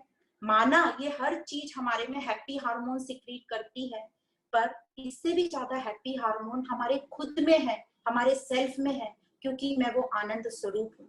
मैं खुद ही वो फाउंटेन हूँ हैप्पीनेस का। तो ये जो झरना है मेरे अंदर आनंद का, मैं उसे प्राप्त करूं। जब हम ये समझ जाएंगे अच्छी तरह, तो ऑटोमेटिक बाकी संसारिक चीजों का जो हमारे लिए जो हमें अटैचमेंट है वो अपने आप छूट जाएगा, उसको छोड़ना नहीं पड़ेगा, क्योंकि मुझे बड़ा एक झरना, बड़ा एक फाउंटेन मिल गया है आनंद का। तो इस प्रकार गलत धारणा हमें ये नहीं रखनी है कि अध्यात्म हमसे सब चीजें छुड़वा रहा है। छुड़वा कुछ भी नहीं रहा है, हमें सब चीज इंजॉय करनी है, बैलेंस में रह के, बस उससे अटैच नहीं होना है। और समझना है कि ये टेम्पररी है, कुछ टाइम में खत्म हो जाएगी, पर परमानेंट चीज तो मुझे अपने आप से ही मिलेगी, आत्म स्वरूप से ही मिलेगी। तो ये जो मोह है, अटैचमेंट है, ये हमको रोकता है दिव्यता की तरफ जाने से। तो जो ये महात्मा होते हैं वो कैसे ये मोह को खत्म करते हैं ये बताया जा रहा है। तो ये जो महात्मा लोग होते हैं, ज्ञानी लोग, ये सत्य से जुड़ते हैं। तो हमें भी इस सत्य से जुड़ना है, सत्य को जानना है। तो ज्ञान से, सत्य से जुड़ो और ये दिव्यता को समझो, दिव्यता की पूजा करो। मतलब हर एक में परमात्मा को देखो। पर ये हर एक में परमात्मा हम देख ही नहीं पाते हैं, कैसे देखेंगे हम हर एक में परमात्मा। तो सिंपल सा एग्जांपल बताते हैं। लाइफ में क्या होता है, हमें बहुत सारी चीजें पसंद आती हैं, हम उन सबको एंजॉय भी करते हैं, अपनी सब इंद्रियों से एंजॉय करते हैं। पर कब तक एंजॉय करेंगे, जब तक हमारी कैपेसिटी होगी, फाइनेंशियल कैपेसिटी, हेल्थ की जो है, स्वस्थ रहेंगे तब तक एंजॉय करेंगे। पर हमारे जो पुराने सिद्धांत थे, हमारी भारतीय पद्धति, इंडियन कस्टम्स में पहले क्या होता था, हर एक वस्तु को, चाहे वो कोई भी वस्तु हो, जब वो लाई जाती थी तो उसको ईश्वर को अर्पण करते थे। चाहे वो कार हो, चाहे सिंपल सी एक साड़ी हो या ब्लाउज का पीस हो, उसको भी हम परमात्मा को अर्पण करते थे। इसका मतलब था कुछ, परमात्मा को जब हम अर्पण करते हैं कोई भी चीज, तो हमारे भाव बदलते हैं और हम उसको प्रार्थना करते हैं भगवान को कि ये जो भी चीज मुझे मिल रही है, ये मेरी औकात से बहुत ज्यादा मुझे मिल रहा है, और मैं उसे थैंक्स देती हूँ परमात्मा को, और ये भी बोलती हूँ कि मैं इस जो भी चीज मुझे मिली है मैं उसे ठीक तरीके से यूज करूं। और उसको हम प्रसाद जैसा फिर ग्रहण करते थे। जब हम ऐसा करके कोई भी चीज को यूज करेंगे तो हम उसकी, हमें लत नहीं लगेगी, हम एडिक्शन नहीं होगा हमें, हम उसे गलत तरीके से यूज नहीं करेंगे, ओवर यूज नहीं करेंगे। हमें पता है कि ये क्यों मिली है हमें। जैसे भोजन है, हम भोजन को प्रार्थना करके जब ग्रहण करते हैं तो हम ये समझ के करें कि ये मेरे स्वास्थ्य के लिए, मेरी बॉडी को स्वस्थ रखने के लिए है, ना कि मुझे इसकी लत या एडिक्शन के लिए है। तो जब हम वो ग्रहण करते हैं तो हम बहुत ही सोच समझ के, और हमारी भूख भी जल्दी से खत्म होती है, हमें तृप्ति की जल्दी फीलिंग आती है। तो इस प्रकार जो हमारे पुराने सिद्धांत थे, कोई भी कर्म करने के पहले हम ध्यान रखें कि ये सब मुझे कैसे मिला है, जो भी चीज मुझे मिली है उसको ईश्वर को अर्पण करें और प्रसाद जैसा ग्रहण करें, तो उसमें दिव्यता भी प्राप्त होगी और हमें जल्दी से समझ में आएगा कि मैं हूँ कौन, मेरा स्वरूप क्या है, मैं वह आनंद स्वरूप हूँ। पर अब ये हम सब करें कैसे? तो करने के लिए वही बात बोलते हैं कि हमें कर्म योग में इसको अप्लाई करना है सबसे पहले। तो जो भी हम अपने कर्म करें, जो भी है कर्म, उसको हम यह सोचे कि इसको हम बेस्ट कैसे कर सकते हैं। अपनी सोच ये ना रखें कि इससे मुझे मिलेगा क्या, इसका मैं कैसे, इससे मैं क्या क्या कमा लूं, ये सोच ना रख के ये भाव हम रखें कि इसको मैं बेस्ट तरीके से कैसे कर सकता हूँ। जैसे हम व्यापारी हैं तो ये सोचे कि मैं अपने कस्टमर को बेस्ट कैसे इस चीज को दे सकता हूँ। या हम जैसे प्लेयर हैं तो वो सोचते हैं हम गेम को कैसे बेस्ट शॉट देंगे, गेम को कैसे बेस्ट प्ले करें। जो एक्टर है वो सोचता है मैं एक्टिंग कैसे अपनी बेस्ट करूं। तो जब वो उनकी एकाग्र चित्ता होगी कि मैं अपने कर्म को बेस्ट कैसे करूं, वो दृढ़ता पूर्वक जब करेगा तो उसके कर्मों में कुशलता आएगी। तो यह तो हुई कर्मों में कुशलता। पर हमें परिपूर्ण कब फील होगा, हमें वो पूर्णता की फीलिंग कब होगी, कब ये कर्म हमारा परफेक्ट कर्म होगा? जब हम परमात्मा को समर्पण करेंगे अपना कर्म और उसका फल, तब हमें पूर्णता की फीलिंग आएगी। तो समर्पण बहुत ही सुंदर गुण है और हमें धीरे धीरे अपने में वो समर्पण की भावना लानी है। यहाँ एक बहुत अच्छा एग्जाम्पल देते हैं। जैसे राजा अकबर के दरबार में एक म्यूजिशियन था तानसेन नाम से, बहुत सुंदर वादन करता था। तो राजा अकबर हमेशा उसकी तारीफ करते थे कि तुम इतना सुंदर वादन करते हो, मैंने इतना सुंदर वादन कहीं से नहीं सुना है। तो एक बार तानसेन ने अकबर को बोला कि महाराज, आप मेरे ही वादन से इतना खुश हो, यदि आप मेरे गुरु को सुनोगे तो आप क्या सोचोगे? वो तो इतना सुंदर वादन करते हैं कि जब वो बजाते हैं कुछ तो बारिश होने लगती है। तो राजा अकबर को लगा कोई इतना भी सुंदर वादन करता है, उसे मैं अपने दरबार में लेके आऊंगा। तो राजा अकबर ने तानसेन से बोला कि एक काम करो, मुझे अपने गुरु के पास ले जाओ।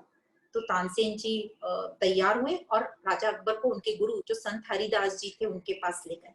तो दूर से ही उनके वादन की, उनकी ध्वनि सुनी और राजा अकबर सोचने लगे इतना सुंदर भी कोई बजा सकता है।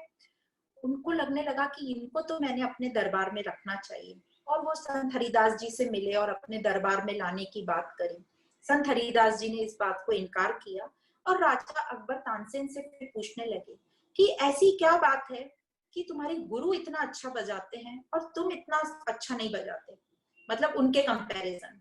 तो तानसेन ने एक ही जवाब दिया कि जो मेरे गुरु हैं वो परमात्मा के लिए बजाते हैं और मैं आपके लिए बजाता हूँ, यही फर्क है। तो जब हम परमात्मा को समझकर उसके लिए जो भी अर्पण करेंगे, ब्रह्म अर्पण जो हम बोलते हैं, तो हमारे में परिपूर्णता की, कंटेंटेड की फीलिंग आएगी। तो ये दो चीजें थी कि कैसे हम अपने कर्मों को कुशल बनाएं और अपने में परिपूर्णता लाएं।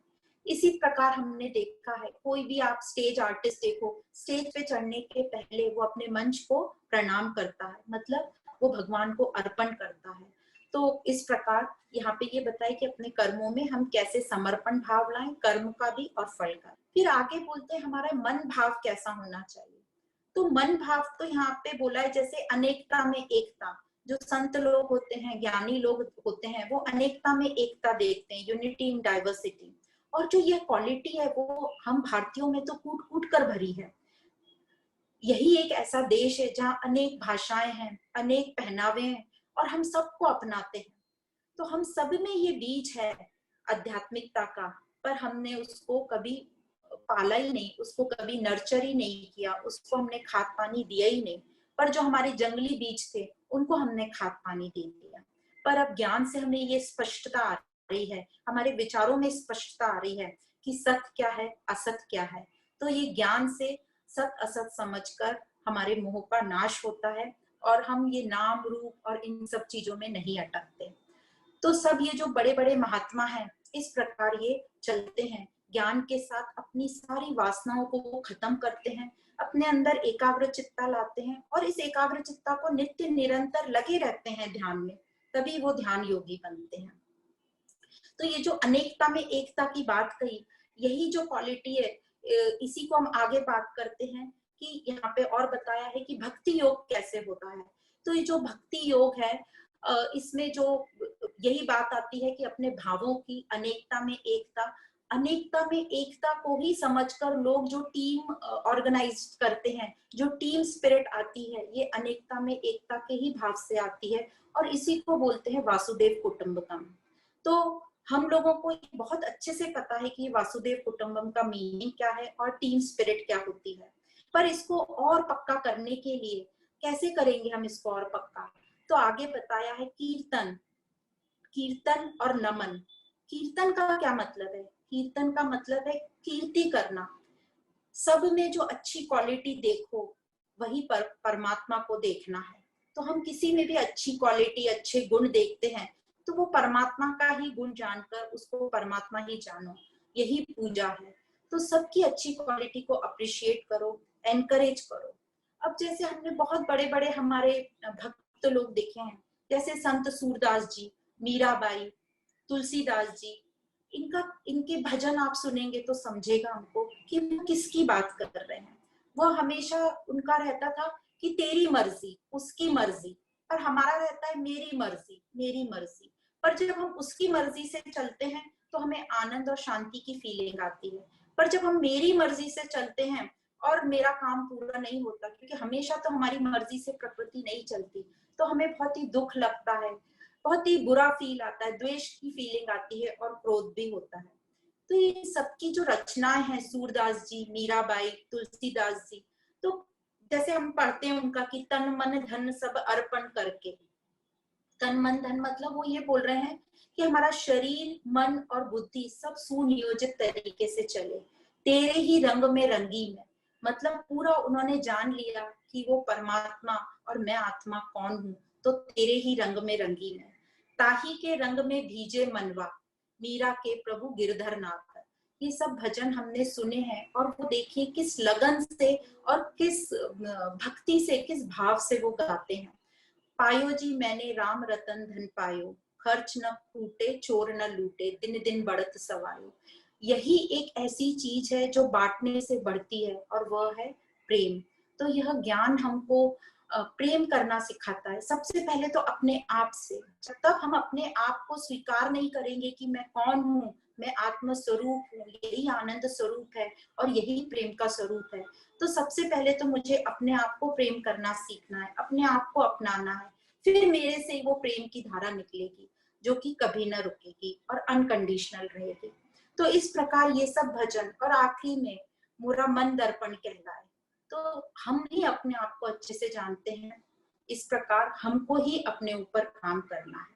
तो ये थे कीर्तन, कीर्ति करना मतलब सब में अच्छाइयां देखना, और कभी कुछ किसी में बुराई भी दिख जाए तो वो भी ईश्वर का रूप है और वो अपने गुणों से चल रहा है, जो 3 गुण है हमारे पास उससे चल रहा है। दूसरा बोलते हैं नमन। नमन मतलब ये नमक धातु से, नम धातु से बना है, जो कि नमक की जड़ होती है। अब नम मतलब नमक जो है हम खुले में छोड़ते हैं तो गीला हो जाता है, वो गल जाता है।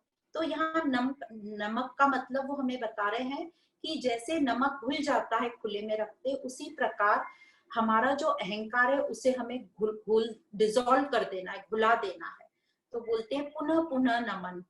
और नम आज मतलब अभी करो नम, अपने आप को, अपना अहंकार डिसॉल्व करो, क्योंकि ये अहंकार ही हमें बहुत आगे नहीं बढ़ने देता है। तो जो अच्छा भी हमारे साथ हो रहा है वह भी समर्पित करेंगे, जो बुरा है वह भी समर्पित करेंगे। यदि अच्छा समर्पित नहीं कर पाएंगे हम भगवान के चरणों में, तो हम बुरा भी नहीं कर पाएंगे। तो इस प्रकार अच्छा और बुरा हम उसको समर्पित करते हैं, हम अपना सिर्फ कर्तव्य कर्म करते हैं। फिर तीसरा बोलते हैं नित्य युक्त, मतलब नित्य ही हमारे जो विचार हैं वो हमें लक्ष्य की ओर रहना चाहिए, और साथ ही हमारे में दिव्यता होनी चाहिए। तो हम कोई भी कर्म करें, कर्म पर तो ध्यान रखेंगे, कर्म के साथ साथ हम उस परमात्मा शक्ति जो हमारे पीछे उसको भी ध्यान रखेंगे। जैसे हम ड्राइविंग करते हैं, तो जब हम शुरू शुरू में ड्राइविंग करते हैं तो हमारा ध्यान और कहीं नहीं रहता, पूरा ड्राइविंग सीट पे, ब्रेक पे, एक्सीलेटर पे रहता है। पर जब एक बार हम ड्राइविंग करना सीख जाते हैं तो हम गाने भी सुनते हैं, बातें भी करते हैं फैमिली मेंबर्स से, दोनों काम करते हैं। उसी प्रकार जब भी हम कोई भी कर्तव्य करें तो अपने लक्ष्य पर भी ध्यान देंगे और वो दिव्यता अपने आत्म स्वरूप पर भी ध्यान देंगे। फिर आते हैं उपासते। उपासते मतलब उच्च लक्ष्य। तो हमेशा अपना लक्ष्य उच्च रखो, जैसा आप सोचोगे वैसा आप बनोगे। तो इस प्रकार जो महात्मा लोग रहते हैं अपना लक्ष्य ऊंचा रखते हैं और नित्य युक्त रहते हैं, इसलिए नाम रूप, लोगों का रंग रूप देखकर उसमें अट्रैक्ट नहीं होते हैं, उसमें उलझते नहीं हैं, सत्य के साथ चलते रहते हैं। तो इस प्रकार बताया कि ये महात्मा लोग किस तरीके से अपना जीवन निर्वाह करते हैं और वो हमको एग्जाम्पल दे रहे हैं कि हमें ये प्रैक्टिकल उदाहरण मिल रहे हैं ताकि हम भी अपने जीवन में इस प्रकार कर्म कर सकें। फिर आगे भगवान बोलते हैं कि मैं ही मूल हूँ सबका, मैं ही माता पिता सखा दादा दाता, सब मैं ही हूँ, मैं ही ओमकार हूँ, मैं ही साक्षी भाव हूँ। तो हम सब में जो साक्षी भाव की जो हमने पढ़ा था कि हम सब में एक फ्लेक्सिबिलिटी है, एक इलास्टिसिटी है कि जब दूसरों का कुछ बिगड़ता है तो हम बोलते हैं कोई बात नहीं, होता है, पर जब मेरा बिगड़ता है तो वो सिद्धांत मैं नहीं अप्लाई कर सकती।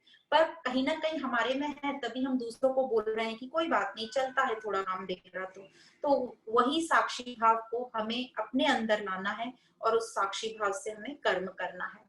मैं ही परम धाम हूँ, निधानम शब्द यूज किया है, इसीलिए हमको अपने, जैसे हम सब ने देखा है कितना भी हम बाहर 5 स्टार कहीं भी घूम के आ जाएं, पर हमें अपने घर में आके जो शांति मिलती है वो बाहर कहीं नहीं मिलती, चाहे मेरा घर कैसा भी हो।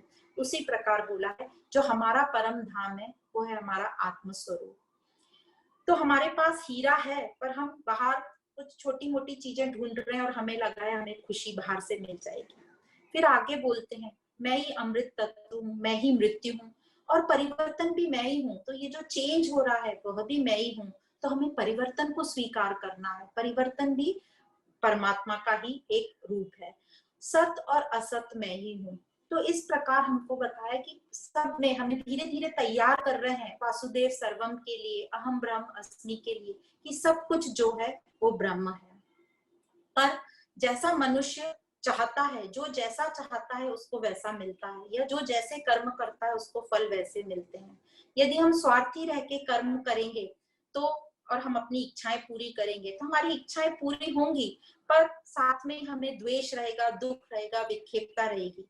यही हम निस्वार्थ भाव से, अनसेल्फिशनेस से करेंगे तो हमारे लक्ष्य उच्च रहेंगे, हमारा मन शांत रहेगा और हम आनंदित और प्रफुल्लित फील करेंगे। पर इससे भी आगे बढ़े, सेल्फलेस मतलब परमार्थ की तरफ, तो हमें परम आनंद की प्राप्ति होगी और हम स्वयं का साक्षात्कार कर पाएंगे। हम यहाँ तक नहीं भी पहुंचे तो हम ये सेकंड स्टेज निस्वार्थ भाव तक भी पहुंचे तो हमारा मन शांत रहेगा और हम प्रफुल्लित रहेंगे। तो इस प्रकार जो स्वार्थ से काम करते हैं उनको जो दुख होता है उसको ही बोला है पाप। तो जो पाप होता है उसका मतलब है दुख, द्वेष, विक्षेपता, जेलेसी, ईर्ष्या। तो ऐसा रहेगा तो हमारे एक्शन भी, हमारे विचार भी वैसे ही होंगे और हमारे कर्म भी वैसे ही होंगे, और रिजल्ट क्या आएगा? तो रिजल्ट फिर दुख ही आएगा इसका। तो जल्दी इस साइकिल से हमें बाहर निकलना है तो ज्ञान को अपने में अपनाना पड़ेगा। पर जब हम निस्वार्थ भाव ज्ञान ले लेंगे और निस्वार्थ भाव से चलेंगे तो हम दूसरों का भला सोचेंगे, तो हमारे विचार अच्छे रहेंगे, तो उसका परिणाम जो कर्म होंगे वो भी अच्छे होंगे और उसका आगे का रिजल्ट हमें शांति की प्राप्ति होगी और प्रफुल्लता की, जिसको पुण्य कहा गया है। तो हम करते हैं अच्छे कर्म बहुत सारे, पर जब हमारे ये अच्छे कर्मों का फल समाप्त हो जाता है, मतलब पुण्य का जो हमारा बंडल समाप्त हो जाता है, तो फिर से हम दुखी होते हैं। तो इसीलिए बोल रहे हैं नित्य निरंतर इस ज्ञान के साथ लगे रहो, तो हम अपने जो पुण्य वाले काम है, मतलब निस्वार्थ सेवा वाला, हम कंटिन्यूस रोलिंग में हमारे लगा रहे। इसीलिए जो आपने देखा होगा कई बार कि जो महान लोग होते हैं वो एक कर्म करने के बाद रुकते नहीं हैं, फटाफट दूसरा कर्म शुरू कर देते हैं, क्योंकि रुक गए तो वो पहले कर्म का फल का इंतजार करेंगे कि ये फल कैसा रहेगा, फिर उस फल पे डिस्कशन होगा कि मेरा इसमें क्या कंट्रीब्यूशन था, किसने क्या कंट्रीब्यूट किया। तो जो महान लोग होते हैं वो फल को ज्यादा डिस्कस नहीं करते, एक कर्म खत्म किया दूसरे गोल पे चले जाते हैं। तो इस प्रकार हमें भी जो दो कर्मों के बीच का समय है, उसको यदि ज्यादा समय है तो उसको अच्छे से अपने आप को फिर दृढ़ता और एकाग्रचित करने में लगाना है और समर्पण भाव में लगाना है।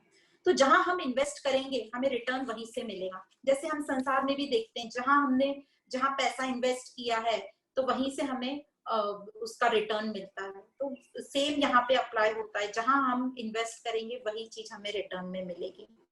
तो हमें इन्वेस्ट सही जगह करना है, ज्ञान के रास्ते में करना है, श्रवण मनन के साथ उसको अप्लाई करना भी शुरू करना है और अनुभव करना भी शुरू करना है।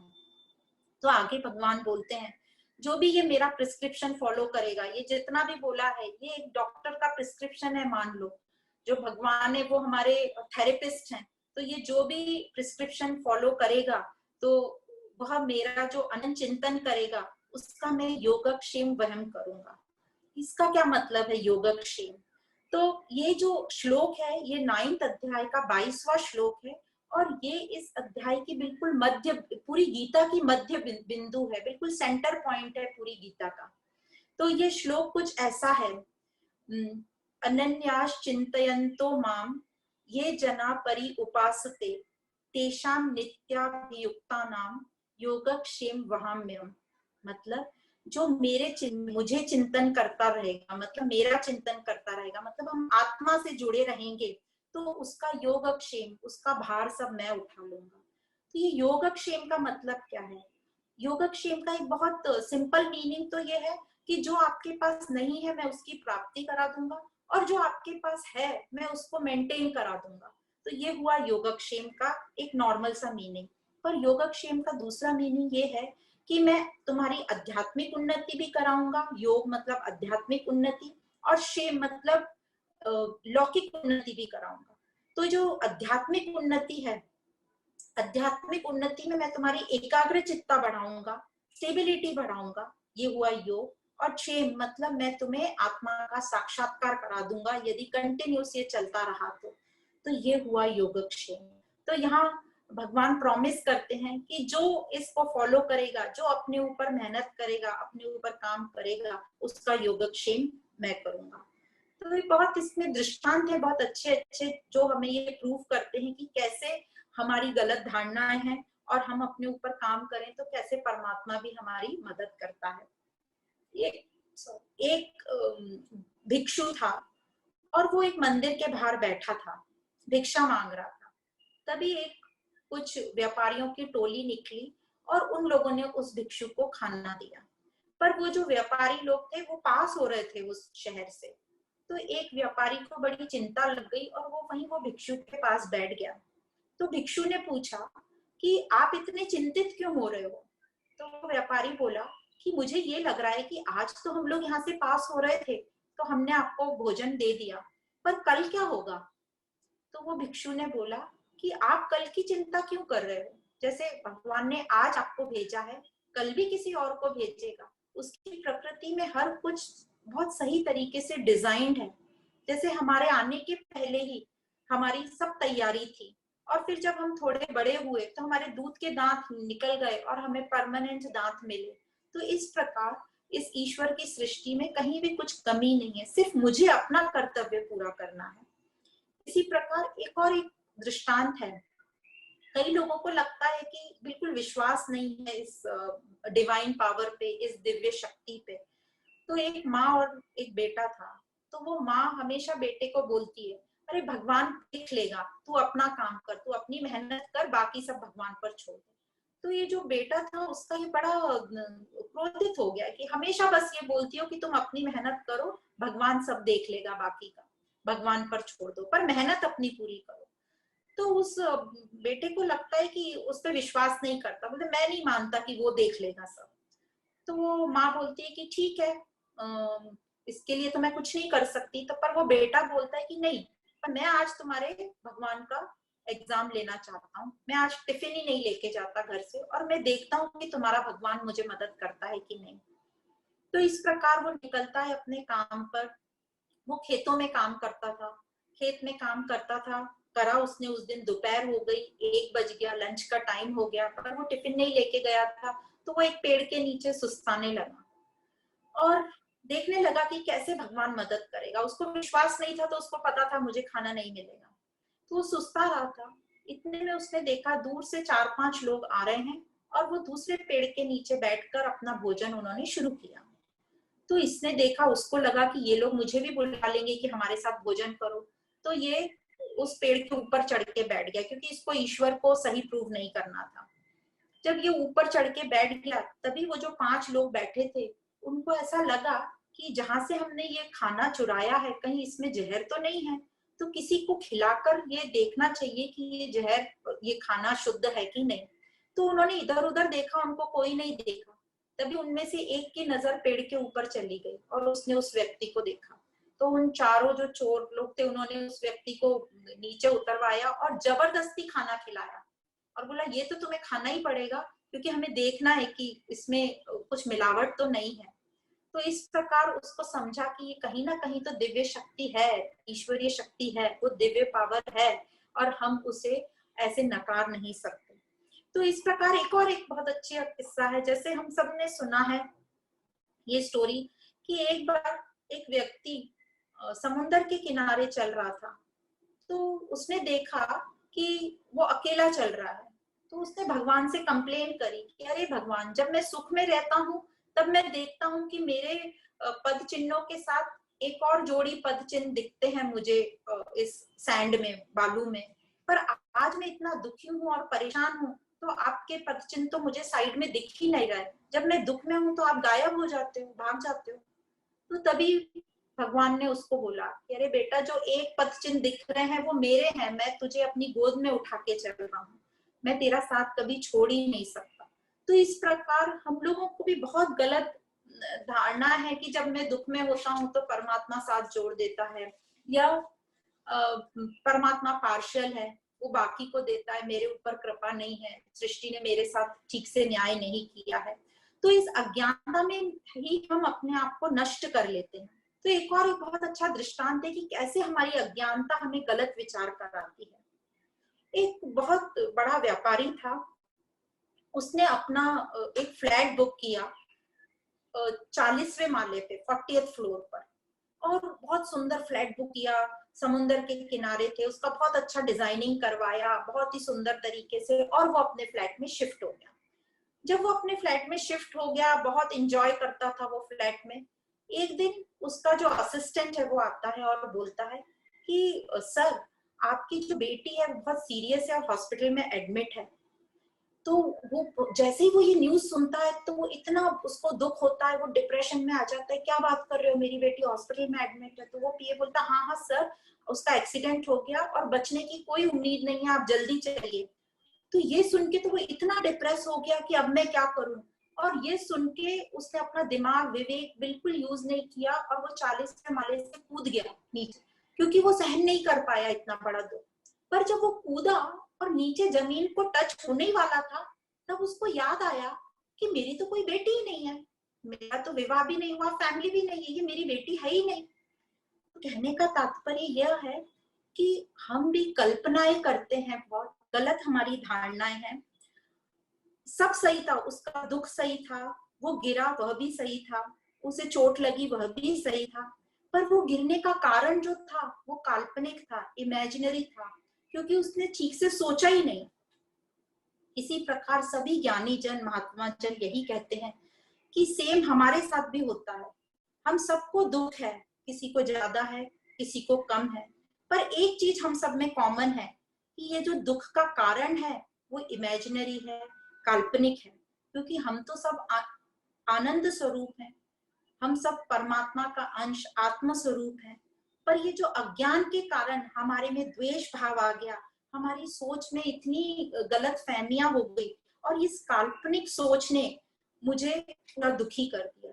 क्या है ये मेरी काल्पनिक सोच?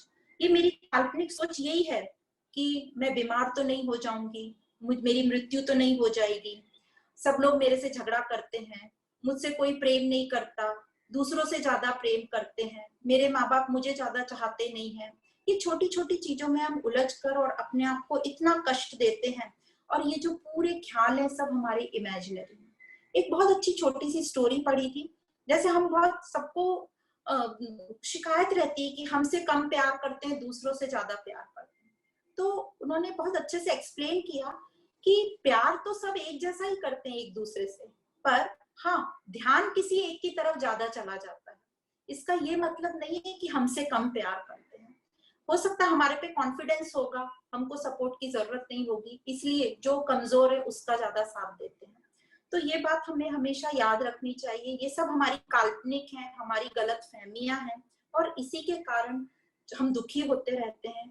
जैसे दुर्योधन का एक विचार कि सारे पांडव तो मेरे दुश्मन हैं, और उसने इतना परपंच रच लिया। तो एक गलत विचार हमको डुबा देता है। अब जब ये कारण ही इमेजिनरी है, तो इसका ट्रीटमेंट क्या होगा? इसका तो एक थेरेपी की ट्रीटमेंट होगा। और ये जो पूरी भगवत गीता है, ये थेरेपी है, हमारी हमारी मानसिक थेरेपी है, हमारे बिलीफ सिस्टम की थेरेपी, हमारे विचारों की थेरेपी है। और इसका जो मेन जो है, इसका जो डॉक्टर है, वह है भगवान श्री कृष्ण। तो आगे भगवान कहते हैं कि अपने कर्म अच्छे से करो, कर्तव्य करो अपने अच्छे से, निस्वार्थ भाव से करो, यज्ञ के जैसे अपने कर्म करो। यही कर्मों में कुशलता है, और यही यज्ञ है, निस्वार्थ भाव से कर्म करना। और भाव अच्छे रखो, अपने भाव रखो समर्पण के। और जो भी भक्त मुझे अर्पण करता है, पर पूरी भक्ति से, मतलब पूरे भाव से और पूरी लगन से, मैं उसका हर चीज में उसकी स्वीकार करता हूँ। मतलब जो अपने आप में मेहनत करता है, अपने ऊपर काम करता है, और विचार भी अच्छे होते हैं, उसको भगवान भी मदद करता है। और यहाँ क्लियर भगवान ने ये कह दिया कि ये सब में मेरा कोई रोल नहीं है, मेहनत आपको करनी होगी, रास्ता मैं बता सकता हूँ। तो यही बोला है, भक्ति तो है ही, भाव चाहिए, भाव के साथ मेहनत चाहिए। तो डिवोशन और एफर्ट, यह जब दोनों होंगे, तभी हम आत्मा का साक्षात्कार कर सकते हैं। तो लगन, निष्ठा, समर्पण भाव रखेंगे तो हमारे में बहुत चेंज आएगा। पर हमें बहुत कठिन लगता है, हम सबको लगता है ये कैसे होगी इतनी चीजें। पर आश्चर्य की बात ये, हम सब करते हैं, अपनी डेली लाइफ में करते हैं। तो उन्होंने एक अपनी डेली लाइफ का एग्जाम्पल दिया कि जैसे हम सबके घर में छोटी सी कहीं ना कहीं एक मंदिर जैसी जगह होगी, जहां हम रोज 1 सेकंड, 2 मिनट या 10 मिनट या आधी घंटा रुकते होंगे, जो हम पूजा बोलते हैं, जिसको हम रोज करते हैं अपने घरों में। तो ये जो सिंपल तरीका है पूजा, उसका एक बहुत डीप मीनिंग है, उसका एक बहुत ही गूढ़ रहस्य है, जो हम समझ नहीं पाते। तो ये पूजा करने से हमारे अंदर विनम्रता आती है, समर्पण भाव आता है। तो उन्होंने पूजा को एक्सप्लेन किया है। तो पूजा में हम पत्र चढ़ाते हैं, पत्रम। तो पत्र बोला है हमारा कर्म योग है।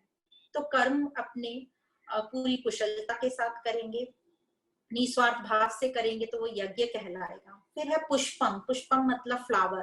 तो जो फ्लावर होता है, हम उसको ऐसे भगवान को चढ़ाते हैं। तो फ्लावर चढ़ाना मतलब हम अपनी वासनाओं को भगवान को अर्पण कर रहे हैं, तो मेरी वासनाएं कम हो रही हैं। फिर है फलम, फलम मतलब कि जो भी हमारी कर्मों से हमें जो फल मिल रहे हैं, वो भी हम उसको अर्पण कर रहे हैं। तो जब हम अपने कर्मों के फल भी उसको अर्पण करते हैं, तो हमारी और वासनाएं कम हो जाती हैं, और हम अकर्ता तो बन ही जाते हैं, आसक्ति हमारी खत्म हो जाती है। तो हमारे में समर्पण का भाव आता है। तो इस प्रकार पत्रम पुष्पम फलम बोला। और फिर आगे बोला तोयम, तोयम मतलब जल, पानी। तो पानी कैसा पारदर्शक होता है। तो ये सब करने से पहले आया कर्म योग, फिर आया भक्ति योग और ज्ञान योग, और फिर आया ध्यान योग। पानी पारदर्शक होता है, उस प्रकार ये पूरी पूजा की जब हम रीति करेंगे, तो हम भी एक ध्यान योग में आ जाएंगे। हमारा शरीर मन बुद्धि एकदम शुद्ध होगा, और हम वो ध्यान योग महासमाधि एकदम ट्रांसपेरेंट शुद्ध हो जाएंगे। तो इस प्रकार कर्म योग, ज्ञान योग और भक्ति योग से हमारी वासनाएं खत्म होंगी। और ये हम सततम मतलब नित्य निरंतर करते रहेंगे, इसका अभ्यास योग जारी रहेगा, तो हम ध्यान योग में आएंगे। तो इस प्रकार करने से हम महान व्यक्तित्व के अधिकारी बनेंगे, उसके धनी बनेंगे। तो भक्ति और प्रयत्न दोनों चाहिए, दोनों का बैलेंस होना बहुत जरूरी है। सिर्फ एक करके काम नहीं चलेगा, या तो भक्ति या मेहनत नहीं, दोनों करना पड़ेगा हमको। जिस प्रकार हम एग्जाम कोई किसी को देना है, और उसने सिर्फ मेहनत कर ली पर अपने ऊपर विश्वास ही नहीं है, तो वो इतने अच्छे से अपना पेपर नहीं लिख पाएगा। या मेहनत करी ही नहीं, सिर्फ भगवान पर छोड़ दिया सब, तो वह भी पूरा नहीं हो पाएगा। तो दोनों का, फिजिकल मेंटल तो चाहिए, साथ में इंटेलेक्चुअल बुद्धि योग भी हमें लगेगा। तो ये सब जब साथ में बैलेंस में होगा तो हम अपने स्वयं को साक्षात्कार कर पाएंगे। तो जो मुख्य है हमें अब प्रयत्न करना है, हमने सब समझ लिया, समर्पण भी समझ लिया, कर्म फल को कैसे हमें अर्पण करना है वह भी समझ लिया, पर एक मुख्य बात हम सबके अंदर रह जाती है और वो है हमारी आसक्ति। ये जो आसक्ति है इस पर हमें मेन काम करना है, क्योंकि हम सबका नेचर है अटैच हो जाना, किसी भी चीज से हम जल्दी अटैच हो जाते हैं, कर्म से, फल से, लोगों से। तो ये अनासक्त कैसे होना है, डिटैच कैसे होना है, हमारी मेहनत सिर्फ उसी पे करनी है। तो यहाँ एक शब्द दिया है संन्यास योग। अब संन्यास मतलब होता है छोड़ना और योग मतलब होता है जोड़ना। और संन्यास और योग, छोड़ना और जोड़ना, ये दोनों शब्द एक साथ हम कैसे ले सकते हैं, ये इसको हम समझेंगे। तो छोड़ना मतलब डिटैच होना और जोड़ना मतलब अटैच होना। तो यहाँ ये कह रहे हैं संन्यास योग मतलब डिटैचमेंट तभी हम कर पाएंगे, अनासक्त हम तभी हो पाएंगे जब हम कहीं और अटैच हो जाएं। तो अटैच हमें कहाँ होना है, अभी अटैच हमें उच्च लक्ष्य पर होना है ताकि हम नीचे से डिटैच हो जाएं। तो एग्जाम्पल देते हैं सीढ़ियों का।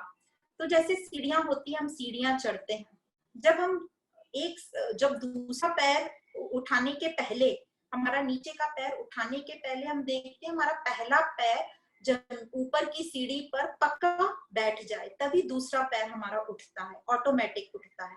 उसी प्रकार हम देखते हैं एक छोटा बच्चा है जो अपने खिलौने से खेलता रहता है, अपने 3 पहियों की साइकिल से खेलता रहता है, पर उसको कब समझ में आता है कि अब ये 3 पहियों की साइकिल का दिन पूरे हो गए, जब उसको लगता है मैं बड़ा हो गया, अब मैं अपनी 2 पहियों की साइकिल चला सकता हूँ।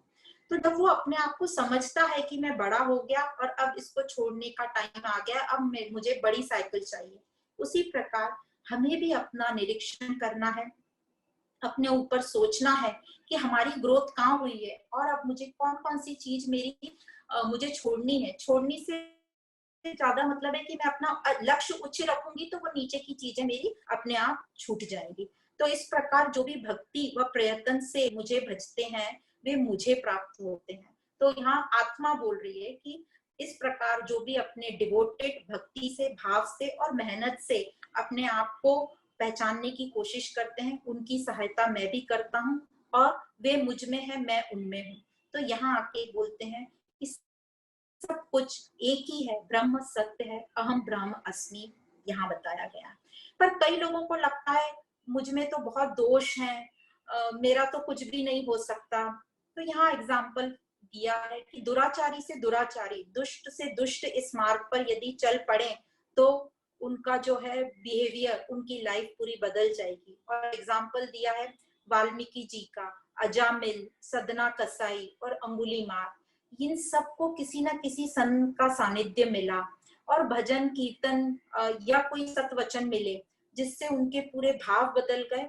और इसलिए यहाँ कहा गया है कि हमेशा सत्य की संगत रखो, सत्य के साथ रहो। तो आप कितने दुष्ट हैं उसका कोई फर्क नहीं पड़ता, बस अपना लक्ष्य बदलो, अपने विचार बदलो और इस आध्यात्मिक राह पर चलना शुरू कर दो। तो जिस प्रकार एक आप बहुत अच्छे डॉक्टर के पास जाते हैं तो वो पूरी आपको सहानुभूति देता है कि आप सही जगह आ गए, मैं तुम्हारे सारे रोग दूर कर दूंगा, आप चिंता मत करो। तो उसी प्रकार यहाँ हमको भी आश्वासन दिया जा रहा है कि आप इस मार्ग पर बस चलना शुरू कर दो। और आगे बोला है कि कई लोग भावुक होते हैं, भावनाओं में वीक होते हैं, मतलब जल्दी भावुक हो जाते हैं, इमोशनली वीक होते हैं, उनके लिए भी ये ज्ञान बहुत अप्रोप्रिएट है। पर एग्जाम्पल दिया है स्त्रियों को और शूद्रों को जो बहुत थोड़े भावुक होते हैं। पर अब आज के जमाने में तो ऐसा कुछ नहीं है, सब स्त्रियां काफी मेंटली स्ट्रांग है, इमोशनली स्ट्रांग है। और पुरातन काल में भी बहुत स्त्रियां थी, जैसे देवी उमा, गार्गी देवी, मैत्रेयी, इन सब ने इस अध्यात्म पर बहुत स्टडी करी और इन सब के ग्रंथ हैं, उपनिषद हैं। तो इस प्रकार बताया गया है कि जो 4 वर्ण थे, ब्राह्मण, क्षत्रिय, वैश्य और शूद्र, वो इमोशनल के हिसाब से भी, भावनाओं के हिसाब से भी ऊपर से नीचे कैटेगराइज किए गए हैं। तो कहा गया है वैश्य और शूद्र थोड़े इमोशनली वीक होते हैं। पर क्षत्रियों को बताया, पुराने जमाने में राजाओं को ऋषि कहा जाता था, राज ऋषि, क्योंकि पुरातन काल में जो राजा होते थे वो ये ज्ञान पूरा प्राप्त करके अपने राज्य चलाते थे, इसलिए इतनी सुंदर उनके राज्य चल पाते थे। पर ये बीच में कुछ वर्ष ऐसे हो गए कि ये गुरुकुल की परंपरा छूट गई गुरु शिष्य की, और फिर अंग्रेज जब हमारे देश में आ गए तो उन्होंने ये परंपरा पूरी खत्म कर दी, इसलिए अब सिर्फ या तो राजा रह गए या ऋषि रह गए। तो इस प्रकार यहाँ पर भगवान प्रॉमिस हमसे करते हैं कि यह जो शास्त्र है ये सभी के लिए है, कोई भी हो किसी भी जगह खड़ा हो उसके लिए ये शास्त्र एप्रोप्रिएट है, और जो ये शास्त्र को अच्छी तरह पढ़ेगा और उसको अप्लाई करेगा उसको पराम गति मतलब उसको अपना साक्षात्कार होगा। यहाँ कोई पक्षपात नहीं है, कोई पार्शियलिटी नहीं है। तो इस प्रकार हम आते हैं अपने आखिरी श्लोक पर, जो कि 34 नंबर का श्लोक है, और यह श्लोक कुछ इस प्रकार है। मन मना भव मत भक्ता मध्या जी माम नमस्कुरु मामे वैश्य युक्तेवम आत्मा नाम मत परायणम। इसका मतलब ये है मन बुद्धि को मुझ में लगा और अपने लक्ष्य जो उच्च लक्ष्य उसको साध के उसके ऊपर पूरी मेहनत कर उसके प्रति समर्पित हो जा। तो ये हुआ ज्ञान योग और भक्ति योग, और पूरी ताकत लगाकर मतलब कर्म योग। और जब सक्सेस मिलेगी उसका रिजल्ट मिलेगा तब ये मत भूल जाना कि मेरे पीछे दिव्य शक्ति कौन सी थी। तो अपनी पूरी बुद्धि को बार बार ये याद दिलाओ कि मुझे और आगे जाना है, हमको उस अनंत परम आनंद की प्राप्ति करना है। पर मतलब जो आखिरी शब्द था मत परायण मतलब और आगे जाना है, उच्च लक्ष्य परम आनंद को प्राप्त करना है। तो इस प्रकार ये जो अध्याय है इसमें यही बताया जा रहा है कि मन वही रखता है जहाँ अपनापन होता है। तो पहले तो हमें अपने आप को आत्मा मानना है, इस आध्यात्मिक ज्ञान पर श्रद्धा रखनी है, विश्वास रखना है, और अपने ऊपर हमें काम करना है। तो अपने मित्र बनो, अपने सखा बनो, अपने आप को अपने से प्रेम करना सिखाओ। जब हम अपने आप से प्रेम करेंगे तो हमारे अपनापन आएगा, हमारे में समर्पण भाव आएगा, प्रेम जागृत होगा, तो हम दूसरों से भी प्रेम कर पाएंगे। और ये प्रेम की शक्ति हमसे कुछ भी करा सकती है। तो एक बार हमारे में प्रेम आ गया फिर हम कुछ भी कर सकते हैं, जो भी जैसे तेरी मर्जी दाई विल, तेरी रजा में राजी। तो इस प्रकार इस अध्याय में बताए कि मन को मुझ में लगा। तो एक सुंदर से दृष्टांत के साथ हम आज का अध्याय समाप्त करते हैं। एक बार की बात है, एक लेडी मॉल में गई कुछ सामान खरीदने, और उसको सामान खरीदना था सॉक्स और रुमाल। तो सॉक्स और रुमाल हम सब जानते हैं कि उनकी बहुत ज्यादा महंगे नहीं होते, पर उस दिन उसने मॉल में देखा कि सॉक्स पर कीमत डली है 4,000 रुपए और रुमाल पे डली है 8,000 रुपए। तो उसको थोड़ा कंफ्यूजन हुआ, इतने महंगे सॉक्स और रुमाल। तो उसने थोड़ी वो काउंटर पर जा रही है मैनेजर से पूछने, इतने में उसने देखा कि ज्वेलरी की जो स्टॉल है, डायमंड रिंग पर कीमत लगी है 250 रुपए और रोलेक्स वॉच पे रखी है 400 रुपए। तो उसको बड़ा आश्चर्य हुआ कि ऐसी कैसी महंगी चीजों पर कम टैग लगा है, और ये सॉक्स और रुमाल इतनी सस्ती चीज है इस पे महंगा टैग लगा है। तो उसने जाके वो मैनेजर से पूछा कि ये क्या बात हुई, इतना महंगा ये रुमाल और सॉक्स। तो वो मैनेजर बोलता है, मैडम आज कल रात को कुछ लोग घुस गए थे स्टोर में, तो सब सामानों के टैग बदल गए हैं। पर आप देखो लोगों की भी कमाल कि जो सस्ते चीजें हैं उन पे ज्यादा कीमत का टैग देखकर वो लेकर जा रहे हैं, और जो कीमती चीजें हैं उनको छोड़ जा रहे हैं। पर मैडम आप फिक्र मत कीजिए, थोड़ी देर में सारे टैग अपनी जगह पर आ जाएंगे। तो हमारी भी यही हालत है, हमें जो ज्ञान इतना कीमती है उसको तो हम छोड़ते जा रहे हैं, पर जो छोटी मोटी चीजें हैं उन पर हम इतना टाइम वेस्ट कर रहे हैं, उस पे हम कुछ भी कीमत देकर आ रहे हैं। पर अब इस राज विद्या से हम चाहते हैं कि हमारी भी जागरूकता आ जाए और हमें हर चीज का सही मोल समझ में आने लगे, इस कीमती तत्व को हम जान सकें, और इस राज गुहितम योग से हम अपने स्वरूप को पहचान सकें। तो इस प्रकार इस सुंदर ज्ञान के साथ हम श्रीमद् भगवत गीता उपनिषद ब्रह्म विद्या योग शास्त्र श्री कृष्ण अर्जुन संवाद के रूप में राज विद्या राज गुहितम योग नामक 9वां अध्याय यहाँ समाप्त करते हैं। आप सभी को बहुत बहुत धन्यवाद एवं प्रणाम।